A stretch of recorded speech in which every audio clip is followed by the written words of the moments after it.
Hi friends, कैसे हो? 2 part खत्म पीजीपीपी के, अब थर्ड एंड फाइनल पार्ट।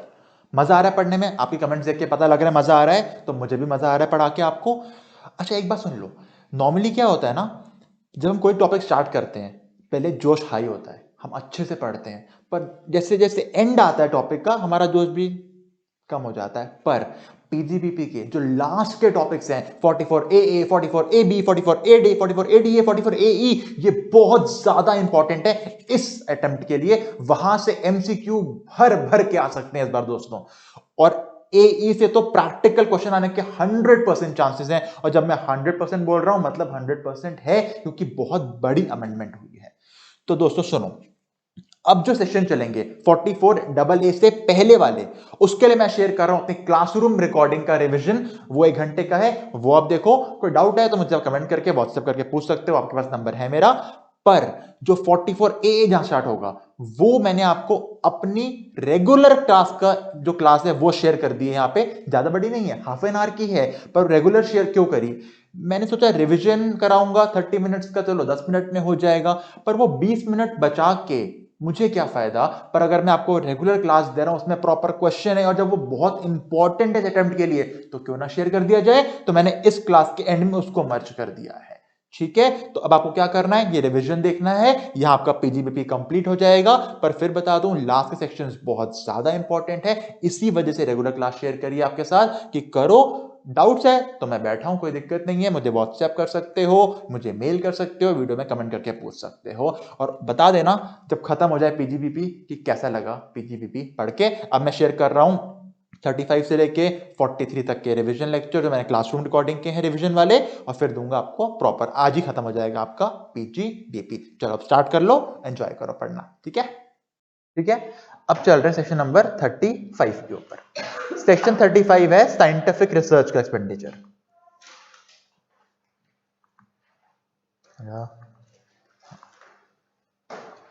देखो, पहली बात करते हैं साइंटिफिक रिसर्च होता क्या है। कोई भी एक्टिविटी जो आपकी नॉलेज को बढ़ाएगी, किस फील्ड में? एग्रीकल्चर, एनिमल हस्बेंड्री, फिशरीज, या किसी भी साइंस की फील्ड में। बेसिकली कुछ भी आप एक्सपेंस कर रहे हो जिससे कोई साइंटिफिक रिसर्च हो रही है। रिसर्च क्या होती है? कुछ नई डेवलपमेंट करना। आपने सुना होगा कंपनीज करती हैं R&D का एक्सपेंडिचर, रिसर्च एंड डेवलपमेंट, वो सारे खर्चे इसके अंदर कवर होते हैं। डेफिनेशन काम की नहीं है, कितना डिडक्शन मिलेगा वो काम का है। तो क्वेश्चन आपको बताएगा साइंटिफिक रिसर्च के लिए इतना काम हुआ है। क्वेश्चन ये नहीं पूछेगा कि साइंटिफिक रिसर्च क्या होता है।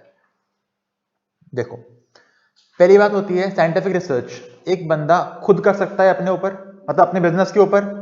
अगर अपने बिजनेस के ऊपर खुद करना चाहेगा तो 2 कैटेगरी होती हैं, या तो रेवेन्यू या कैपिटल। क्या रेवेन्यू खर्चा साइंटिफिक का हो या ना हो, पूरा 100% ही मिलता है हमेशा? मिलता है ना। क्योंकि अगर मैंने रेंट पे किया 50,000 का, 50,000 का 100% कितना होता है? 50,000। क्या पूरा जाता है पीएनएल में? तो ये भी जाएगा, कोई नई बात तो नहीं है। पर हाँ, नॉर्मल केस में कैपिटल एक्सपेंडिचर अगर आप करते हो तो उसका मिलता है डेप्रिसिएशन। पर साइंटिफिक रिसर्च के लिए आप कोई साइंटिफिक एसेट लेके आए हो तो उस केस में पूरे का पूरा 100% हम उसी साल पीएनएल में डेबिट कर सकते हैं, एज पर सेक्शन 35। अब देखो 35 में कुछ सबसेक्शंस हैं। 35(1)(1) ये कहता है रेवेन्यू खर्चा करोगे साइंटिफिक रिसर्च के लिए, अलाउड। 35(1)(4) अगर कैपिटल एक्सपेंडिचर करोगे साइंटिफिक रिसर्च के लिए तो भी पूरा अलाउड। कितना मिलेगा? पूरा 100%। पर उस एसेट पे नहीं मिलेगा जिस पे डेप्रिसिएशन ही नहीं मिलता, जैसे कि लैंड। बिल्डिंग में मिलता है डेप्रिसिएशन मैडम? हाँ हाँ। अब देखो, अब बात क्या होती है, मैंने 2019 में किया साइंटिफिक रिसर्च का बिजनेस स्टार्ट। पर एक बात बताओ, अगर मुझे कोई बिजनेस स्टार्ट करना है तो उसके बारे में काम करना तो पहले शुरू कर देता हूं मैं। जब एक लेवल तक पहुंच जाता है फिर ही स्टार्ट करूंगा बिजनेस। पहले मैं रिसर्च करनी स्टार्ट करता हूं, जब लगता है ठीक है रिसर्च सही हो रही है, मैं बिजनेस कर सकता हूं। इस टाइम फ्रेम में जो खर्चा किया, क्या वो साइंटिफिक रिसर्च नहीं है? वो है। तो इसका बेनिफिट कब मिलेगा? जब बिजनेस स्टार्ट करोगे तब से। तो ये पॉइंट कहता है अगर बिजनेस स्टार्ट करने से कुछ साल पहले से भी आप खर्चा कर रहे हो साइंटिफिक रिसर्च के लिए, वो सारा खर्चा हम आपको एक साथ अलाउ कर देंगे जब बिजनेस स्टार्ट कर रहे हो तब। अब चाहे वो कैपिटल हो या रेवेन्यू हो। ये पॉइंट समझ आया? अब कितने साल पहले कर सकते हो? मैक्सिमम 3 साल। मतलब अगर 2019 में बिजनेस स्टार्ट कर रहा हूं, 2018, 17, 16। तो 2016 से लेकर बिजनेस स्टार्ट करने तक इन 3 सालों में जितना आपने खर्चा किया पूरे का पूरा बेनिफिट कब क्लेम कर लोगे? पहले साल 2019 में। ठीक है, पर रेवेन्यू खर्चे में कुछ लिमिटेशंस हैं, किस खर्चे को आप क्लेम नहीं कर सकते। हमें सिर्फ 2 खर्चे अलाउ करे हैं पिछले 3 सालों में रेवेन्यू वाले। एक तो जो परचेज ऑफ मटेरियल किया आपने साइंटिफिक रिसर्च के लिए वो, और दूसरा सैलरी पे करी आपने। जो सैलरी और रॉ मटेरियल का खर्चा जो पिछले 3 सालों में किया बिजनेस शुरू होने से पहले, वो सारा अब अलाउ कर देंगे आपको। और इस साल तो आप जो भी खर्चा करोगे सारा अलाउ हो जाएगा रेवेन्यू में। ठीक है, पॉइंट समझ आया आपको? पर पिछले सालों की सैलरी में अगर पर्क्स हैं, पर्क्विजिट्स हैं, वो अलाउ नहीं होते। इस साल में हो जाएंगे, पहले वाले सालों में नहीं होंगे। ये क्लियर है पॉइंट? ठीक है, अब एक सेक्शन आता है, मैं दिखाता हूं सेक्शन, वो 35 का कहां गया? हाँ, एक सेक्शन आता है 35 2AB। ये क्या बोलता है? आप इन हाउस में रिसर्च एंड डेवलपमेंट कर रहे हो, ये सिर्फ कंपनीज के लिए है। अभी तक जो पढ़ा 35.1.1 35.1.4 ये हर एसएससी के लिए था। 35.2AB सिर्फ कंपनीज के लिए है। अगर कोई कंपनी अपने ऊपर अगर साइंटिफिक रिसर्च करती है, किस चीज में? मैन्युफैक्चरिंग में या बायोटेक्नोलॉजी में, तो इनको कितना डिडक्शन है? अगर लैंड खरीद के लाते हैं तो लैंड पे मिलता ही नहीं है। बिल्डिंग पे कितना है? 100%। देखो एक्चुअली सेक्शन ने क्या बोला था आपको, देखो इस सेक्शन ने बात ये बोली थी, अगर एक कंपनी इन हाउस रिसर्च करे बायोटेक्नोलॉजी की या मैन्युफैक्चरिंग की, तो जो भी ये करेंगे कैपिटल खर्चा, इनको मिलेगा 150% का डिडक्शन। मतलब खर्च करो 100 रुपए और ले जाओ पीएनएल में 150 रुपए। ये बेनिफिट दिया, पर उसके साथ लिख दिया except on land and building. ठीक है, हमें लगा चलो ठीक है यार, मैंने 3 चीज खरीदी, land, building, plant and machinery. मैं कंपनी हूं, अपने ही साइंटिफिक रिसर्च के लिए काम कर रहा हूं। लैंड, बिल्डिंग, मशीनरी 3 चीज खरीदी, मशीन पे मिल जाएगा 150%। अब मुझे लैंड और बिल्डिंग देखना था, मुझे लगा यार चल कंपनी हूं मान लिया, पर साइंटिफिक रिसर्च तो कर रहा हूं, क्यों ना 35.1.4 में जाकर रिडक्शन क्लेम कर लूं। वो भी तो पॉइंट है 35.1.4 मेरे लिए। जब वहां पे गया उसने बोला सर देखो बिल्डिंग पे तो मैं दे दूंगा डिडक्शन, पर 150% नहीं दूंगा। कितना दूंगा? 100%। मैंने कहा ठीक है, वहां से मैंने 100% क्लेम कर लिया। अब लैंड पे तो वो भी नहीं देगा, ये भी नहीं देगा। यानी अगर आप 35.2AB के अंदर फॉल करते हो, आप कैपिटल एक्सपेंडिचर करते हो, लैंड को तो 0, बिल्डिंग को मिलेगा 100%, पर 35.2AB में नहीं, 35.1.4 में। और 35.2AB में कितना मिलेगा? 150% बाकी सारे एसेट्स पे। ये पॉइंट क्लियर है? ठीक है, अगला अब आते हैं बाकी डोनेशंस पे। ये तो हो गया अगर अपने बिजनेस में खर्चा कर रहा हूं तो। अब पॉइंट आता है अगर मैं डोनेशन करना चाहूं, मैं नहीं करता साइंटिफिक रिसर्च, कोई और करता है, मैं उसको डोनेशन करता हूं कि चल भाई तू तो कर रहा है, तू करा ले साइंटिफिक रिसर्च, तो गवर्नमेंट इसको प्रमोट करती है। अब अगर मैं डोनेशन कर रहा हूं किसी रिसर्च एसोसिएशन को, कॉलेज को या यूनिवर्सिटी को, तो उसमें मिलता है 150% का डिडक्शन। मतलब डोनेशन करी 1000 रुपए की, बेनिफिट मिलेगा 1500 का। मैंने किसी ऐसे इंडियन कंपनी को दिया जो साइंटिफिक रिसर्च करती है, इंडियन कंपनी, सेक्शन है 35 सबसेक्शन 1 क्लॉज 2A, कितना? 100%। मैंने किसी रिसर्च एसोसिएशन, कॉलेज, यूनिवर्सिटी को दिया जो सोशल साइंस या स्टैटिस्टिकल रिसर्च करता है, तो 35(1)(3) बोलता है 100%। पहले पॉइंट से लिंक करो, रिसर्च हमने दिया कॉलेज यूनिवर्सिटी को फॉर साइंटिफिक रिसर्च 150%, हमने दिया कॉलेज यूनिवर्सिटी को फॉर सोशल साइंस से स्टैटिस्टिकल तो 100%, और किसी नेशनल लेबोरेटरी आईआईटी को दिया तो 150%। क्या समझ आया पॉइंट? ये देखो मैंने कॉलेज को दिया किस पर्पस के लिए? साइंटिफिक 150, साइंस सोशल साइंस के लिए 100, आईआईटी को दिया 150। ठीक है, अच्छा अब एक क्वेश्चन आता है, अगर 35 का रिडक्शन मिल गया तो क्या मुझे उस एसेट पे मिलेगा डेप्रिसिएशन? नहीं। उसमें मिलेगा एडिशनल डेप्रिसिएशन? नहीं। 32AD? नहीं। अगर क्वेश्चन बताया कि जो एसोसिएशन को पेमेंट कर रहे हो आप वो अप्रूव्ड है या नहीं है, क्वेश्चन ने नहीं बताया, तो क्या मानेंगे? हमेशा अनअप्रूव्ड, क्योंकि अप्रूव्ड होगा तो क्वेश्चन बताएगा आपको। और लास्ट पॉइंट, मैंने किसी एसोसिएशन को डोनेशन किया, जब किया तब वो अप्रूव्ड है, पर उसी साल, उसी प्रीवियस ईयर में खत्म होने से पहले उससे अप्रूवल वापस ले लिया गया। अब 31 मार्च को वो एसोसिएशन अप्रूव्ड नहीं बचा, पर जब मैंने डोनेशन किया था तब अप्रूव्ड थी, तो क्या मुझे डिडक्शन मिलेगा? नहीं मिलेगा? मिलेगा, क्योंकि जिस पॉइंट पे दे रहा हूं उस पॉइंट पे देखना अप्रूवल, उस साल आगे कुछ भी हो हमें फर्क नहीं पड़ता। पॉइंट क्लियर है? ठीक है। अब देखो, अब आती हैं कुछ चीजें। देखो,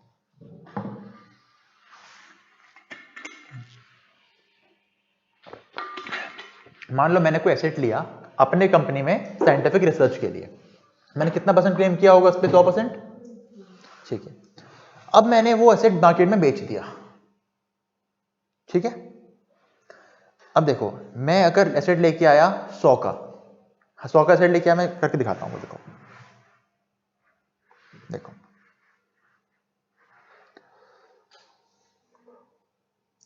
एसेट परचेज किया मैंने 100 का, 3514 में कितना क्लेम कर लिया होगा?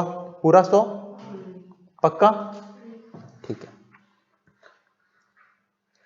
अब ये कहता है अब मैंने किसी और साल, मान लो प्रीवियस ईयर था 18-19, प्रीवियस ईयर 2021 में मैंने इसको कर दिया सेल। ठीक है, अब जब मैंने सेल किया एसेट को, मान लो मैंने सेल किया 60 का, अब सेक्शन बोलता है अगर आपने एसेट सेल कर दिया ना, तो आप कंपेयर करो सेल प्राइस और deduction claimed, which ever is less, ये बन जाएगी आपकी पीजीबीपी। मतलब जितने का परचेज किया वो वैल्यू मेरे काम की नहीं होती। मैंने कितना डिडक्शन क्लेम किया था? बताओ कितना क्लेम किया था? 100। कितने का बेचा? विच एवर इज लेस 60, तो 60 बन जाएगी मेरी पीजीबीपी की इनकम। कब बन जाएगी? 2021 में। मान लो मैंने एसेट बेचा होता 200 का, तो 200 और reduction claim which ever is less 100, कितनी मेरी इनकम आती पीजीबीपी की? 100। समझ आया? ज्यादा क्यों नहीं बनाई? क्योंकि जितना मैंने एक्सपेंस क्लेम किया है उतनी तो इनकम दिखा सकता हूं मैं। ठीक है, और अगर सेल प्राइस कॉस्ट से ज्यादा है तो क्या निकल के आता है? ये तो लॉजिकल पॉइंट है। ठीक है, अब देखो, अब अगर मैंने एसेट को बेचा नहीं, अपने साइंटिफिक रिसर्च से निकाल के अपने किसी और बिजनेस एक्टिविटी में डाल दिया, समझ आया क्या हुआ? बिजनेस को मैंने बेचा नहीं एसेट को, मेरे दो बिजनेस हैं एक्स और वाई, एक्स में करता हूं साइंटिफिक रिसर्च, वाई में करता हूं नॉर्मल सेल्स। मैंने एक्स से उठाया एसेट, यहां ट्रांसफर कर दिया। पर बात बताओ, जब एक्स का एसेट पड़ा था, जब भी साइंटिफिक रिसर्च के लिए लिया होगा पूरा रिडक्शन क्लेम कर लिया होगा, यानी आज की डेट में उसकी कॉस्ट क्या है मेरे लिए? 0। तो जब मैं एसेट को बिजनेस में लेके आऊंगा तो ओपनिंग डब्ल्यूडी कुछ होगा, लिखूंगा परचेज, उसमें कॉस्ट आएगी 0, यानी ब्लॉक में एंट्री करूंगा एसेट की कितनी वैल्यू से? 0 वैल्यू से। हमने कहा ठीक है, और फाइनली जब वो बिकेगा ब्लॉक से, जितने का भी बिकेगा वो मेरी वैल्यू माइनस हो जाएगी वहां से, यानी अल्टीमेटली मुझे लॉस पता क्या हो रहा है? इस ब्लॉक की बात करो तो दूसरे बिजनेस का है, ओपनिंग वैल्यू कुछ होगी, मैंने परचेज दिखाई 0 से, पर मैं सेल दिखाऊंगा उस अमाउंट से जो सेल होगा, तो क्या अल्टीमेटली मेरा ब्लॉक कम हुआ? ब्लॉक कम होगा तो क्या उस पर डेप्रिसिएशन कम मिलेगा? बस यहां का पॉइंट पूरा हो गया। ये वही चाहते हैं कि उससे दोबारा बेनिफिट ना मिल जाए आपको, और अगर आप कॉस्ट अमाउंट के साथ एंट्री करते ब्लॉक में तो आपको उस पर डेप्रिसिएशन मिलता। तभी उन्होंने क्या बोला, ब्लॉक में एंट्री करो 0 वैल्यू से, पर जितने का भी बेचोगे वो जैसे माइनस करते हैं माइनस कर देना। ओवरऑल क्या हुआ? उस ब्लॉक की वैल्यू कम हो गई, उस पर डेप्रिसिएशन कम मिलेगा। समझ आ गया पॉइंट? ठीक है, यानी कि अगर बिना यूज करे, बिना बिजनेस में यूज करे बाहर बेच दिया तो सेल प्राइस और deduction claimed which ever is less क्या बन जाएगी? आपकी इनकम। पर मैंने बेचा नहीं, मैं किसी और बिजनेस में ले गया अपने, तो वहां पे एंट्री करूंगा ब्लॉक में 0 से, और जितने का बेचूंगा उतने का बेच दूंगा आराम से। समझ आ गया पॉइंट? है मनीष, क्लियर है? ठीक है,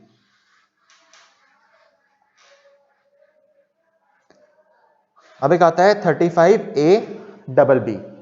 ठीक है, प्लीज जरा मैम को बोलो तो धीरे बात करें प्लीज। ठीक है, 35A BB ये होता है टेलीकम्युनिकेशन सर्विस का लाइसेंस। देखो ये क्या होता है,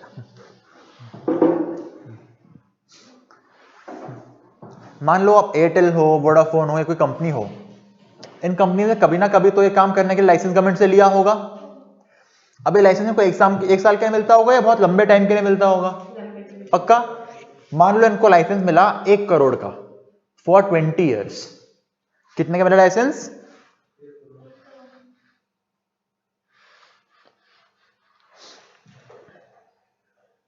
लाइसेंस है 1 करोड़ का और लाइफ है 20 ईयर्स। अब आप बताओ, आपने खर्चा किया 1 साल के अंदर, पर वो खर्चा कितने साल तक चल रहा है? 20 सालों तक। तो क्या एक बार में पूरा 1 करोड़ का बेनिफिट मिल जाएगा आपको? नहीं। तो क्या कह सकता हूं मैं, 1 करोड़ डिवाइड बाय 20, 5 लाख का बेनिफिट हर साल क्लेम कर लो। काइंड ऑफ डेप्रिसिएशन ही तो हो गया, पर इसको बोलते हैं अमोर्टाइजेशन, क्योंकि हमें पता है टैंजिबल एसेट्स पे लगता है डेप्रिसिएशन, इनटैंजिबल को बोलते हैं अमोर्टाइजेशन। क्या पॉइंट समझ आया आपको बतरा? ठीक है। अब मुझे बताओ, मैंने मान लो ये मेरा टाइमलाइन है, 1/4/17 को स्टार्ट किया अपना बिजनेस, ठीक है। 1/4/19 को मैंने खरीदा लाइसेंस 20 ईयर्स के लिए 1 करोड़ का। तो 5 लाख का जो अमोर्टाइजेशन है वो कब स्टार्ट होगा? 1/4/17 को, 1/4/19 से? 19 से, जब से खरीदा वहां से। ये वो केस होता है जब बिजनेस स्टार्ट करने के बाद मैंने लाइसेंस लिया हो। ये तो नॉर्मल केस था। सेकंड केस देखो, 1/4/19 यहां पे मेरा बिजनेस स्टार्ट हुआ, पर मैं लाइसेंस यहां ले चुका था 1/4/15 पे 1 करोड़ का 20 ईयर्स के लिए। बिजनेस से पहले लाइसेंस ले चुका हूं। अगर बिजनेस स्टार्ट नहीं हुआ तो क्या इस खर्चे का मैंने कहीं क्लेम करा है अभी तक? क्लेम नहीं किया ना। तो 15 से 16, 17, 18, 19, क्या 4 साल निकल गए मेरे? जब मैंने बिजनेस स्टार्ट किया मेरी लाइफ कितनी बची एसेट की? 16 साल। और कितना खर्चा क्लेम किया अभी तक? 0। तो अब मैं क्या करूंगा? 1 करोड़ डिवाइड 16, जितना आएगा हर साल क्लेम कर लूंगा। 20 क्यों नहीं कर सकता? क्योंकि 20 लाइफ ही नहीं है एसेट की। समझ आ गया? यानी अगर बिजनेस स्टार्ट करने के बाद लेते हो लाइसेंस तो जब से लाइसेंस लिया तब से अमोर्टाइज करो। बिजनेस स्टार्ट होने से पहले लेते हो लाइसेंस तो जब बिजनेस स्टार्ट होगा वहां से अमोर्टाइज करना स्टार्ट करेंगे। समझ गया पॉइंट आपको बहादुर जी, मनीषा, सबको क्लियर है पॉइंट? ठीक है। अब देखो क्या होता है, कोई ये वाला एग्जांपल कंटिन्यू करते हैं। इस एग्जांपल में क्या था? 1/4/19 में लाइसेंस लिया था। हर साल कितना वैल्यू कम होती रहेगी? 5 लाख। मान लो 1/4/23 को, पहले बताओ 1/4/23 को वैल्यू कितनी होगी एसेट की? 20 में 95 लाख, 21 में 90, 22 में 85, 23 में 80। क्या यहां पे 80 लाख की वैल्यू है का? अभी एक ही एसेट चल रहा है मेरा, ब्लॉक तो नहीं है, क्योंकि यहां तो ब्लॉक बन सकता भी नहीं है। अब यहां जब बेचूंगा एसेट को तो एसएलएम वाला पॉइंट याद है? एसएलएम वाला वो यहां लग जाएगा। अब 80 की चीज अगर 60 में बेची तो 20 क्या हो गया? Terminal depreciation. 80 की चीज 95 की बेची, 15 क्या हो गया? Balancing charge. और 100 से ऊपर की बेची तो कैपिटल गेन। अब शॉर्ट टर्म लॉन्ग टर्म में देख लेंगे। यहां ब्लॉक क्यों नहीं लगा पा रहे? समझ आ गया? ये एक ही एसेट होगा, ये मल्टीपल नहीं हो सकते। पॉइंट क्लियर है? सबको क्लियर है पॉइंट? ठीक ठीक है, क्लियर है ना? आगे बढ़ते हैं, चलो। हाँ चलो आगे चल रहे हैं। 35 AD, सेक्शन 35 AD क्या होता है? ये होता है कोई स्पेसिफाइड बिजनेस का एक्सपेंडिचर। देखो ये कुछ बिजनेस हैं जिन्हें गवर्नमेंट प्रमोट करना चाहती है। अब गवर्नमेंट को बिजनेस प्रमोट करना है तो दो चीजें होती हैं। पहले तो बोल दे कि आपसे टैक्स ही नहीं लेंगे, मतलब जितना आपका प्रॉफिट सारा एग्जेम्प्ट। पर उसमें गवर्नमेंट को पता है नुकसान क्या है? कि कोई इनकम ही नहीं हो रही गवर्नमेंट की वहां पे। तो सेकंड गवर्नमेंट को क्या लगा कि अगर हम इनके बड़े बड़े खर्चे, देखो बिजनेस को सेटअप करोगे, आपका आएगा कैपिटल एक्सपेंडिचर। अगर वो एक्सपेंडिचर को हम एकदम अलाउ कर दें पूरा, तो आपका प्रॉफिट वैसे ही बहुत कम हो जाएगा, तो उस पर टैक्स नहीं बनेगा। पर गवर्नमेंट को फायदा क्या है कि आने वाले सालों में तो टैक्स आना स्टार्ट हो जाएगा हम लोगों को। और इसमें बिजनेसमैन का फायदा क्या है कि इस साल बहुत कम प्रॉफिट आएगा, हो सकता है इस साल का लॉस आ जाए, मैं कैरी फॉरवर्ड करके कुछ साल और अपना टैक्स कम कर दूंगा। तो दोनों का फायदा है यहाँ पे। तो यहाँ पे प्रॉफिट एजम्पशन नहीं है, यहाँ कैपिटल एक्सपेंडिचर का बेनिफिट है एकदम से। समझ आया पॉइंट? ठीक है, आगे ना, आगे बढ़ते हैं। देखो अब इसमें कौन कौन से बिजनेस कवर होते हैं। पहला, आपने कोल्ड चेन फैसिलिटी ली, ठीक है। दूसरा, आपने वेयर हाउस किया फॉर एग्रीकल्चर प्रोड्यूस। उसके बाद आपने क्रॉस कंट्री नेचुरल गैस या पेट्रोलियम की पाइपलाइन आपने सेटअप करी, या आपने 2 स्टार या अबव कैटेगरी का होटल बनाया। 2 स्टार एंड अबव मतलब क्या 2 स्टार भी कवर हो गया? हाँ। 3 स्टार भी कवर हो गया? हाँ। 1 स्टार नहीं। आपने हॉस्पिटल बनाया with at least 100 beds for patients. अब इसका डाउट था सिंगल बेड या डबल बेड, ये है नालायक, क्योंकि हॉस्पिटल में क्या होते हैं सिंगल बेड, डबल बेड का क्या काम हॉस्पिटल में। अगला, आपने स्लम रीडेवलपमेंट या रिहैबिलिटेशन को जो स्कीम होती है गवर्नमेंट की उसको प्रमोट करने के लिए आपने काम स्टार्ट किया। अगला, आपने अफोर्डेबल हाउसिंग स्कीम बनाई। अब देखो हाउस में दो आ गए, एक स्लम का आ गया, एक अफोर्डेबल हाउसिंग आ गया, दोनों कवर्ड हैं। फिर आपने फर्टिलाइजर्स को प्रोडक्शन किया, या आपने सेटिंग अप किया एक इनलैंड कंटेनर डेपो या कंटेनर फ्रेट स्टेशन का, जो कहां पे होगा कस्टम पोर्ट पे। फिर आपने बी कीपिंग या हनी बी वैक्स के लिए आपने काम किया, या आपने स्टोरेज ऑफ शुगर के लिए आपने वेयरहाउस बनाया। वेयरहाउस दो कवर्ड हैं, एग्रीकल्चर प्रोड्यूस भी और शुगर भी, पर ये अगर एडिबल ऑयल का आ जाए तो कवर्ड नहीं है। ठीक है, लास्ट होता है आपने स्लरी पाइपलाइन बनाई फॉर ट्रांसपोर्टेशन ऑफ आयरन और, एक है आपका सेमीकंडक्टर वाटर फैब्रिकेशन का, और एक नया आया था कुछ भी इंफ्रास्ट्रक्चर के लिए, रोड ड्रैम ब्रिज बनाने के लिए। अगर आप कुछ स्टार्ट करते हो बिजनेस तो जितना करोगे कैपिटल एक्सपेंडिचर पूरा आपको बेनिफिट दे देंगे आज के आज ही। ये सारे बिजनेस याद कैसे करने हैं, 5 बार रीडिंग करो, आप माइंड में बैठ जाएंगे। एग्जाम में क्वेश्चन आएगा तो अगर आपको आपने 5 बार रीडिंग कर रखी होगी ना चीज की, एग्जाम में क्वेश्चन आएगा माइंड अपने आप वहां ले जाएगा। बाकी है सिंपल, देखो एक तो है कोल्ड चेन, फिर है 2 वेयर हाउस एग्रीकल्चर का और शुगर का, और एग्रीकल्चर करने के लिए क्या चाहिए होता है फर्टिलाइजर्स, आपने वो बनाए। उसके बाद एक है आपका हॉस्पिटल, कितने बेड 100, एक है होटल कितने स्टार 2 स्टार। उसके बाद आपको घर की बात करनी है, एक स्लम वाला घर है और एक अफोर्डेबल हाउसिंग है। फिर 2 याद कर लेना, एक स्लरी पाइपलाइन की बात होती है और एक होती है इंफ्रास्ट्रक्चर की बात। हाँ 2-3 और रहते हैं, आपका एक रहता है कस्टम पोर्ट से निकल जाएगा आपका इनलैंड कंटेनर वाला, और एक आपका रह गया हनी एंड बी वाला। 2-3 वाली लिस्ट देखोगे आपको याद हो जाएगी ऑटोमेटिक लिस्ट। क्या फायदा होगा इस काम करने से, जितना कैपिटल एक्सपेंडिचर करोगे पूरा 100% क्लेम कर सकते हो प्रीवियस ईयर के अंदर ही। ठीक है, किस एसेट का बेनिफिट नहीं मिलता, लैंड का नहीं मिलता, क्योंकि लैंड पे तो डेप्रिसिएशन ही नहीं मिलता था। एक गुडविल का बेनिफिट भी नहीं मिलेगा, आपने गुडविल खरीदी उसका भी बेनिफिट नहीं मिलता यहां पे आपको, और आपको फाइनेंशियल इंस्ट्रूमेंट्स का बेनिफिट नहीं मिलता। इन 3 चीजों को छोड़ के जो भी करो कैपिटल एक्सपेंडिचर पूरा क्लेम कर लेना। किनको छोड़ के, लैंड को, गुडविल को और फाइनेंशियल इंस्ट्रूमेंट्स को। क्या बिल्डिंग पे मिलेगा, हाँ मिलेगा। लैंड बाहर है, गुडविल बाहर है, फाइनेंशियल इंस्ट्रूमेंट्स बाहर है। समझ आ गया। एक बार अगर लिंक करूं मैं साइंटिफिक रिसर्च वाले से, वहां पे क्या बाहर था, लैंड और बिल्डिंग, पर बिल्डिंग पे 100 मिल जाता था। यहां पे क्या बाहर है, लैंड भी, गुडविल भी और फाइनेंशियल इंस्ट्रूमेंट्स। हाँ जी, इन सारे बिजनेस में काम करोगे, लैंड पे बेनिफिट नहीं है, गुडविल पे नहीं है, फाइनेंशियल इंस्ट्रूमेंट्स पे नहीं है, बाकी सब पे 100% है।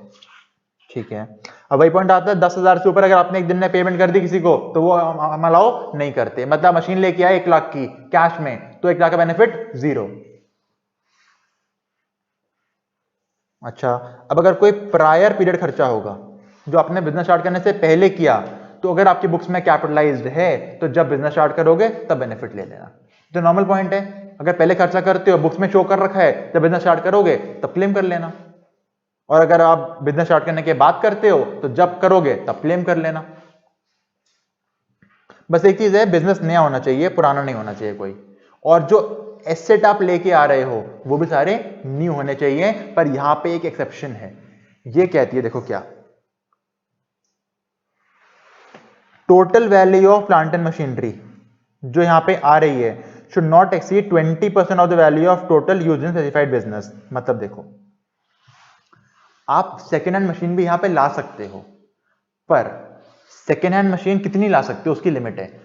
Second hand divided by second hand plus new, ये जो पूरा फॉर्मूला बना, फॉर्मूला क्या बना देखो, second hand divided by second hand plus new into 100। अगर इंटू 100 करा कुछ परसेंटेज निकल के आएगी। ये परसेंटेज अगर 20% तक है तो हमें कोई दिक्कत नहीं है, ये 20 क्रॉस कर गई हमें दिक्कत है, हम अलाउ नहीं करेंगे। ये कहना क्या चाहते हैं, आपके पूरे बिजनेस में पुराने assets should not be more than 20%। और 20% किसका, ओल्ड प्लस न्यू मिला के, सिर्फ न्यू का नहीं, टोटल मिला के। यानी फॉर्मूला क्या बना, ओल्ड एसेट की वैल्यू डिवाइड बाय ओल्ड की वैल्यू प्लस न्यू की वैल्यू इनटू 100। और 20 तक है तो अलाउड, 20 से ऊपर है तो डिसअलाउड। समझ आ गया पॉइंट ये। हाँ टोटल है, ये सिर्फ न्यू का 20 नहीं है, टोटल का 20 है। अब ये क्वेश्चन है कि कितना डिसअलाउ होगा, टोटल या यूज वाला? सेकेंड हैंड डिसअलाउ होगा, न्यू तो अलाउ हो ही जाएगा। ठीक है, अब बात आती है, अगर किसी एसेट को हमने 35 AD में क्लेम कर लिया तो उसकी कॉस्ट क्या बची? 0। उसमें मिलेगा डिप्रिसिएशन? नहीं। एडिशनल? नहीं। 32 AD? नहीं। Loss from this business can be set of against income of specified business only. क्या हमने पढ़ा सेट ऑफ के अंदर 35 AD का लॉस सिर्फ 35 AD की इनकम से ही होता है, पर हाँ फर्टिलाइजर से हुआ लॉस और हॉस्पिटल से हुआ प्रॉफिट सेट ऑफ हो जाएगा? हो जाएगा। 35 AD तो चल रहा है ना प्रॉपर, हो जाएगा। अच्छा, इनमें रिडक्शंस नहीं मिलती 80C से 80U की, ये हमने पढ़ा रिडक्शंस के अंदर। ओके, अब देखो 35 AD का एसेट जब भी बेचोगे, जितने का बिकेगा डायरेक्टली आपकी बन जाएगी पीजीबीपी की इनकम। क्या बोला मैंने? 35 AD का एसेट जब भी बेचोगे, जितने का बिकेगा क्या बन जाएगी? आपकी इनकम। समझ आ गया? साइंटिफिक रिसर्च में क्या था? जब बेचोगे, जितने का बेचोगे कंपेयर करेंगे डिडक्शन क्लेम से, जो कम आएगा वो इनकम बनती है। पर 35 AD में क्या लिखा है? जितने का भी बिकेगा पूरी आपकी बन जाएगी इनकम। अच्छा, फिर वहां पे क्या था? आपने किसी और बिजनेस में ले गए, किस अमाउंट से ले गए थे? 0। बेचा तो जितना अमाउंट से बेचा वो माइनस कर देते हैं। यहां पे क्या बोलता है? यहां पे 8 साल का पॉइंट है कि अगर आप किसी और बिजनेस में ले जाना चाहते हो तो 8 साल के बाद ले जाओ। अगर 8 साल से पहले ले गए तो हम ही सारा काम करेंगे, 8 साल के बाद हम कोई काम नहीं करेंगे। ठीक है, यहां पे 8 साल का पॉइंट है, बेचने में नहीं है, किसी और बिजनेस में ले जाने में है। वो क्या कहता है? अगर आप किसी और बिजनेस में ले गए 8 साल के अंदर अंदर, तो आप कितनी इनकम को ले जाओगे? पीजीबीपी में। अभी देखो मैं क्या बोला, आपका एसेट चल रहा है 35 AD वाला, आपने उसको बेचा नहीं, आप किसी और बिजनेस में ले गए, तो यहां 2 पॉइंट बनेंगे। उस बिजनेस में किस अमाउंट से जाएगा, और जब मैं किसी और ट्रांसफर कर रहा हूं कितनी बनेगी मेरी पीजीबीपी की इनकम। यहां पे 2 काम होंगे। ठीक है, पहले निकालते हैं पीजीबीपी की इनकम। मैंने आज एसेट खरीदा, 4 साल के बाद मैं ले गया किसी और बिजनेस में काम करने के लिए, क्या 8 साल से पहले ले गया? है ना? अब देखो, आज अगर एसेट मैंने लिया, मान लो 5 लाख का एसेट लिया, मान लो प्रीवियस ईयर 15-16 में एसेट परचेज किया था मैंने 5 लाख का, 35 AD कितना क्लेम कर लिया होगा? ठीक है, प्रीवियस ईयर 19-20 में asset transfer to non specified business. ठीक है, अब बताओ अगर यहां पे कितने साल हो गए, कितने 35 मार्च गए होंगे? 31/3/16 गया होगा, 31/3/17 गया होगा, 31/3/18 भी गया होगा, और 31/3/19 भी गया होगा। इतना निकले होंगे साल पक्का। अच्छा, मान लो 35 AD नहीं मिलता अगर, तो क्या डेप्रिसिएशन मिल रहा होता? मिल रहा होता ना। तो एक बार निकालते हैं कि आज वैल्यू क्या बनती अगर 35 AD नहीं मिल रहा होता। तो -15% एक साल का, इसका -15% इसका, -15% इसका, -15% इसका, ये होता 5 लाख -15%, -15%, -15%, -15%, वैल्यू बचती 2,61,003। यानी क्या मैं कहूं, यहां मेरी वैल्यू इतनी तो होती कम से कम। ये सबका आया है ना? अब देखो, पर मैंने तो पूरा 35 AD क्लेम कर लिया पहले के पहले ही। तो अभी पॉइंट कहता है, अगर आप यहां पे ले जा रहे हो ना एसेट को, और अगर इनकम टैक्स वाले बोले कि पूरी 5 लाख की इनकम बना के डाल दो पीजीबीपी में, तो बंदा कहेगा भाई बताओ 5 लाख की इनकम अगर बनवा रहे हो मुझसे, तो कम से कम डेप्रिसिएशन बेनिफिट तो दे दो, वो तो वैसे भी मिलता। समझ आ रही है बात आपको ये? तो फिर मैं क्या करूंगा, इस वैल्यू को मैं बनाऊंगा अपनी इनकम। क्योंकि देखो 5 लाख की चीज अगर आज 2,60,000 पे आ गई है, तो जो बचे 2,40,000 वो तो बेनिफिट वैसे मिलता मुझे, वो मिलने दो। जो एक्स्ट्रा बेनिफिट मिल गया था उसको बना दो मेरी इनकम पीजीबीपी की। तो अब ये बन जाएगी मेरी 19-20 की पीजीबीपी की इनकम। ये पॉइंट क्लियर है? ठीक है। अच्छा, अगर ये मेरी बन गई पीजीबीपी की इनकम, तो क्या इस पर टैक्स जाएगा मेरा? तो अब जब मैं इस एसेट को अपने दूसरे बिजनेस में लेके जाऊंगा ना, तो 0 कॉस्ट पे नहीं जाएगा, अब वो इसी कॉस्ट पे जाएगा, क्योंकि इस पे मैं टैक्स दे चुका हूं। यानी इसके दो काम होंगे इस इनकम के, एक तो जाएगी पीएनएल के क्रेडिट में और ये बनेगी मेरी एक्चुअल कॉस्ट जो मेरे ब्लॉक में एंट्री करेगी।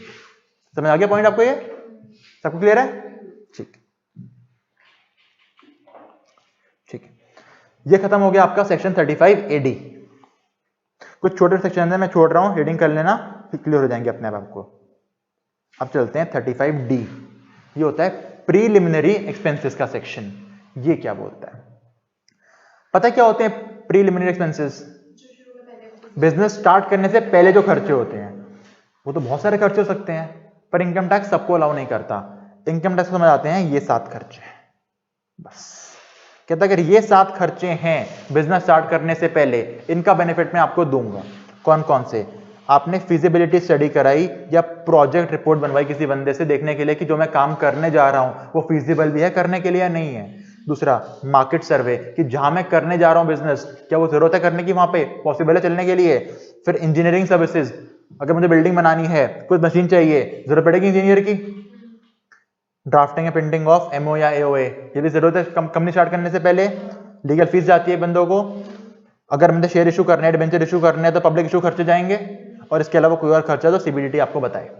ये सारे खर्चे आपने बिजनेस होने से पहले खर्च करे, अगर इन सबका कर लो टोटल, ठीक है, सबका टोटल करके आपके हाथ में एक एक्स अमाउंट आ जाएगा।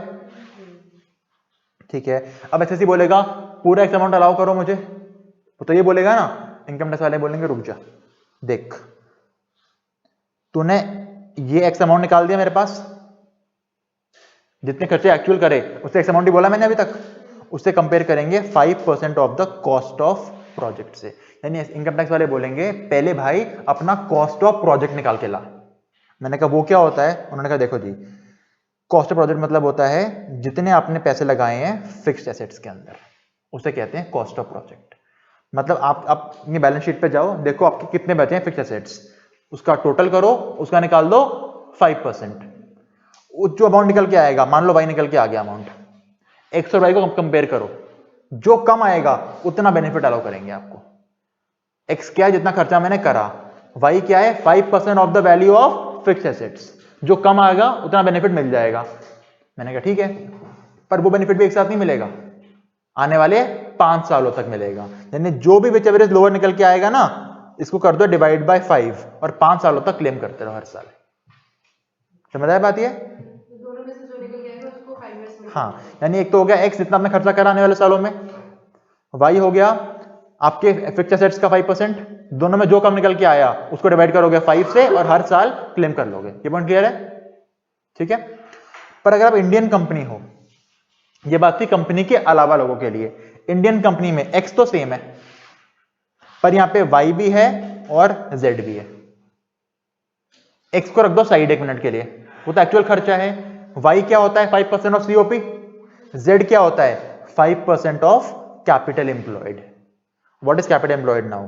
Share capital plus debentures plus long term borrowings. Share capital plus debenture plus long term borrowings, ये आपका जेड। अब कंपनी वाले ना पहले निकालेंगे 5% ऑफ सीओपी, फिर निकालेंगे 5% ऑफ कैपिटल एम्प्लॉयड। उन दोनों में जो ज्यादा निकल के आएगा, उन दोनों में जो ज्यादा आएगा उसे कंपेयर करेंगे एक्चुअल खर्चों से, और फिर जो कम आएगा वो मेरे एक्सपेंस बनेंगे। दोबारा सुनो, एक्चुअल एक्स तो सेम ही चल रहा है। अब इनके पास 5% के लिए दो ऑप्शन है, पहला कॉस्ट ऑफ प्रोजेक्ट, दूसरा 5% of cost of capital employed. उन दोनों में जो ज्यादा होगा उस अमाउंट को मान लो बोल दिया मैंने ए, ठीक है। फिर ए कंपेयर करूंगा अपने एक्स से, विच एवर इज लोअर, और जो निकल के आएगा वो आने वाले 5 सालों तक बेनिफिट मुझे मिलेगा। समझ आ गया पॉइंट? नॉर्मल बंदा actual expense 5% of cost of project which ever is less, कितने सालों तक? 5 सालों तक। कंपनी केस में पहले निकालो 5% of cost of project, 5% of capital employed whichever is higher, जो निकल के आया उसे मैंने बोल दिया ए, इसे कंपेयर किया अपने एक्स से, जो निकल के आया डिवाइड बाय 5। क्या क्लियर है पॉइंट? ठीक। ऑडिट कराना जरूरी है उस पीरियड का जिसमें खर्चे हुए हैं, वरना गवर्नमेंट को कैसे पता कि आपने कितने खर्चे एक्चुअली करे हैं? तो जितने भी खर्चे करे हैं उसको ऑडिट करा लेना, वही प्रूफ है आपके पास कि मैंने खर्चे एक्चुअली करे हुए हैं। 35 DD काम का नहीं है कोई। वैसे बताया तो क्या होता है, छोटा सा पॉइंट है, अगर अमेलगेमेशन हुआ किसी कंपनी का, सिर्फ इंडियन कंपनी का। अमेलगमेशन में जो खर्चे आए, अब वो न्यू कंपनी एकदम क्लेम नहीं कर सकती, उस टोटल अमेलगमेशन एक्सपेंस को 5 सालों में क्लेम करेगी। छोटा सा पॉइंट था ये। अगला, कोई बंदा वॉलंटरी रिटायरमेंट लेके चला गया आपकी कंपनी से, आपको पे करना पड़ेंगे पैसे, पर आपने अगर पे करा तो काफी बड़ा खर्चा हो जाएगा, एकदम मत क्लेम करो, आने वाले 5 सालों में क्लेम कर लो। बस अमेलगमेशन वाला कंपनीज का पॉइंट है, क्योंकि अमेलगमेशन होता ही कंपनीज का है, और वीआरएस तो कोई भी ले सकता है, तो हर एम्प्लॉयर के लिए बात है। अब आते हैं सेक्शन 36 के ऊपर। मतलब हर बंदा जो वीआरएस पे करेगा वो ले सकता है, क्लेम कर सकता है बेनिफिट।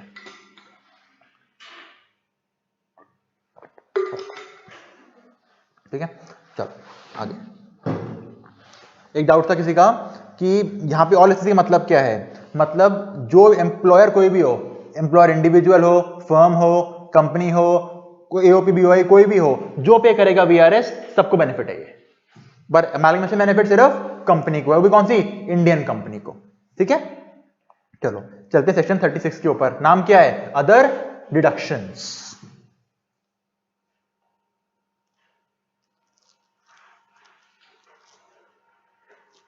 ठीक है, देखो अदर डिडक्शंस मतलब 36 के अंदर जो जो खर्चे हैं वो अलाउ होंगे हमको। अभी तक देखो 37 तक क्या था, सारे खर्चे तो अलाउ हो रहे हैं वो हैं। 40 सीरीज में खर्चे डिसअलाउ वाले सीरीज है।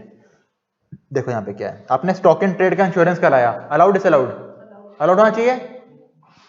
अब ये मत कहना स्टॉक इन ट्रेड का कौन सा इंश्योरेंस होता है। स्टॉक इन ट्रेड का ना हेल्थ होता है ना लाइफ होता है, जनरल इंश्योरेंस होता है, क्योंकि वो स्टॉक है, कोई इंसान नहीं है। अगला, आपने हेल्थ इंश्योरेंस कराया एम्प्लॉइज का, अलाउड है।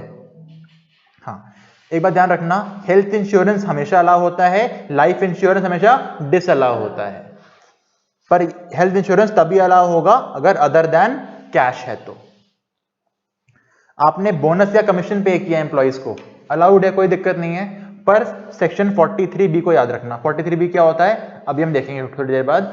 ये बता देता हूं, 43B मतलब ऐसा एक्सपेंस जो आपने अपने प्रीवियस ईयर में इंकर किया, मतलब 31 मार्च से पहले आपने इंकर कर दिया पर आपने पे नहीं किया, हम फिर भी वो खर्चा अलाउ करेंगे अगर आपने अपने रिटर्न फाइलिंग से पहले पे कर दिया तो। 43B ये बोलता है। तो नॉर्मली क्या होता है, हम अकाउंट्स के बेस पे बनाते हैं, कैश अकाउंट या मर्केंटाइल अकाउंट्स, मर्केंटाइल बनाते हैं, यानी खर्चा ड्यू हो गया तो भी अलाउ होना चाहिए हमको। पर कुछ खर्चे ड्यू होने पे अलाउ नहीं करते, हम वो पेमेंट बेसिस पे ही अलाउ करते हैं, पर पेमेंट का टाइम आपको आपके रिटर्न फाइलिंग तक का मिलता है। ये 43 भी उसकी बात करता है। दोबारा सुनो क्या बोला, नॉर्मली कोई खर्चा आपने ड्यू कर दिया, आपके बुक्स में आ रहा है कोई आउटस्टैंडिंग एक्सपेंस, हम अलाउ कर देंगे, तो हमें पता है बुक्स बनती है मर्केंटाइल सिस्टम पे। पर अगर वो किसी एक लिस्ट जो 43B की लिस्ट है उसके अंदर फॉल करता है कोई खर्चा, तो उसका ड्यू बेस पे अलाउ नहीं है, वो पेमेंट बेस पे ही अलाउ होगा। पर पेमेंट करने की डेट कब तक है आपकी, date of filing of return तक। ठीक है, उसमें एक खर्चा है ये बोनस और कमीशन टू एम्प्लॉइज। अब एक क्वेश्चन बनता है एमसीक्यू कि बोनस एक्ट ने बोला 5000 पे करो, आपने 10,000 पे कर दिए, ड्यू डेट से पहले पे कर दिए, कितना डिडक्शन मिलेगा, 5 से 10। सुनो, बोनस एक्ट ने बोला सिर्फ पे कर सकते हो बोनस 5000 का, आपने पे कर दिया 10,000 का, और आपने अपनी 31 जुलाई की ड्यू डेट से पहले ही पे कर दिया, पर कितना मिलेगा, 5 या 10, पूरा 10 मिल जाएगा। बोनस एक्ट का कोई लिंक ही नहीं है यहाँ पे, हमें खाली देखनी है डेट से पहले पे कर दो, ये लिखा हुआ है यहाँ पे, मैंने बात ये तो अगले साल मिलेगा। अगला, इंटरेस्ट ऑन बोरोड कैपिटल, आपने लोन लिया, उस पर इंटरेस्ट पे कर रहे हो, खर्चा अलाउ होना चाहिए, डिसअलाउ होना चाहिए, अलाउ होना चाहिए अगर अपने बिजनेस के लिए लिया हुआ है तो। पर्सनल पर्पस के लिए लोगे तो अलाउ नहीं होगा, बिजनेस के लिए लिया पर यूज किसी और एक्सपेंस के लिए कर दिया, अलाउ नहीं होगा। अब आता है अगर एसेट मैं लोन पे लेके आया हूं, एसेट लोन पे लाने के 2 पॉइंट होते हैं, जब तक एसेट पुट टू यूज कर रहे हो तब तक का सारा इंटरेस्ट तो कॉस्ट में ऐड होता है, और पुट टू यूज कर दिया एसेट एक बार, उसके बाद जितना इंटरेस्ट पे करोगे सारा आपका पीएनएल में जाएगा। ये चीज होती है, पता है अकाउंट में बात ही नहीं पता, जैसे क्या बताया आपको, ये पता है ना, ठीक है। दोबारा सुन लो क्या बोला, आपने एसेट खरीदा लोन पे, उस पे इंटरेस्ट पे कर रहे हो, तो एक तो आप इंटरेस्ट पे कर रहे हो एसेट को पुट टू यूज करने तक, जब तक पुट टू यूज करा वहां तक का सारा इंटरेस्ट कॉस्ट में ऐड हो जाएगा, अब उसमें मिलेगा डेप्रिसिएशन। एक बार एसेट पुट टू यूज हो गया, उसके बाद जितने इंटरेस्ट पे कर रहे हो लोन के ऊपर सारे लेके जाओ पीएनएल के अंदर। इंटरेस्ट ऑन कैपिटल अलाउड नहीं है, interest paid to relative allow होता है, ये 40A है, पर एक्सेस पे करोगे तो डिसअलाउ हो जाएगा। आपने लोन लिया इनकम टैक्स पे करने के लिए, अलाउ नहीं होता। आपने इंडिया के बाहर इंटरेस्ट पे किया बिना टीडीएस के, अलाउ होगा नहीं होगा? अलाउ नहीं होगा। ठीक है, आप शेड्यूल बैंक या स्टेट फाइनेंशियल कॉर्पोरेशन से आपने लोन ले रखा है, मतलब आपने बैंक से लोन लिया, ठीक है, और आपने उसका पे नहीं किया, कब तक पे नहीं किया? अपनी ड्यू डेट तक पे नहीं किया, तब भी डिसअलाउड है, क्योंकि 43B में बोनस के साथ साथ एक और पॉइंट आता है, interest of loan from schedule bank या पीएफआई। 43B के लिए पूरी पढ़ेंगे, अभी दो पॉइंट पता लग गए 43B के अंदर हमको, एक तो बोनस कमीशन और एक लोन फ्रॉम बैंक या पीएफआई।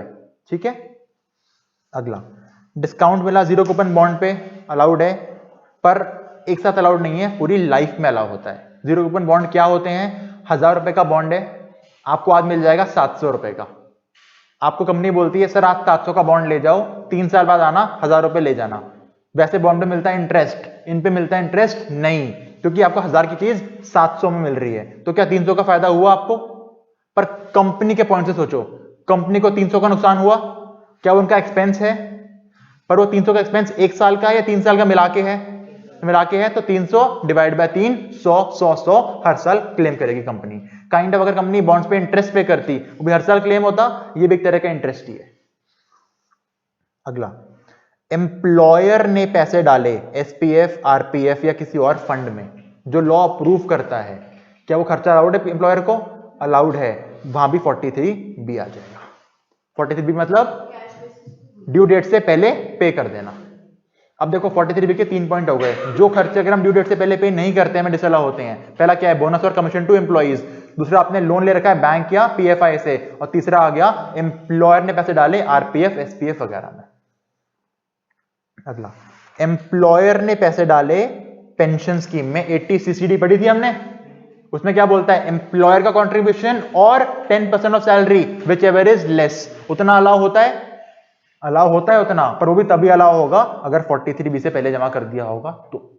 यानी 43B के अंदर चौथा पॉइंट, पहला क्या था? बोनस और कमीशन टू एम्प्लॉइज, दूसरा interest on loan to bank PFI, ठीक है, तीसरा क्या था? एम्प्लॉयर ने पैसे डाले आरपीएफ, एसपीएफ में, और अब आ गया एम्प्लॉयर ने पैसे डाले आपके पेंशन स्कीम में। ठीक है, अगला, ये काम का नहीं है, हाँ एक काम का पॉइंट है, ये देखो, ये पॉइंट क्या बोलता है?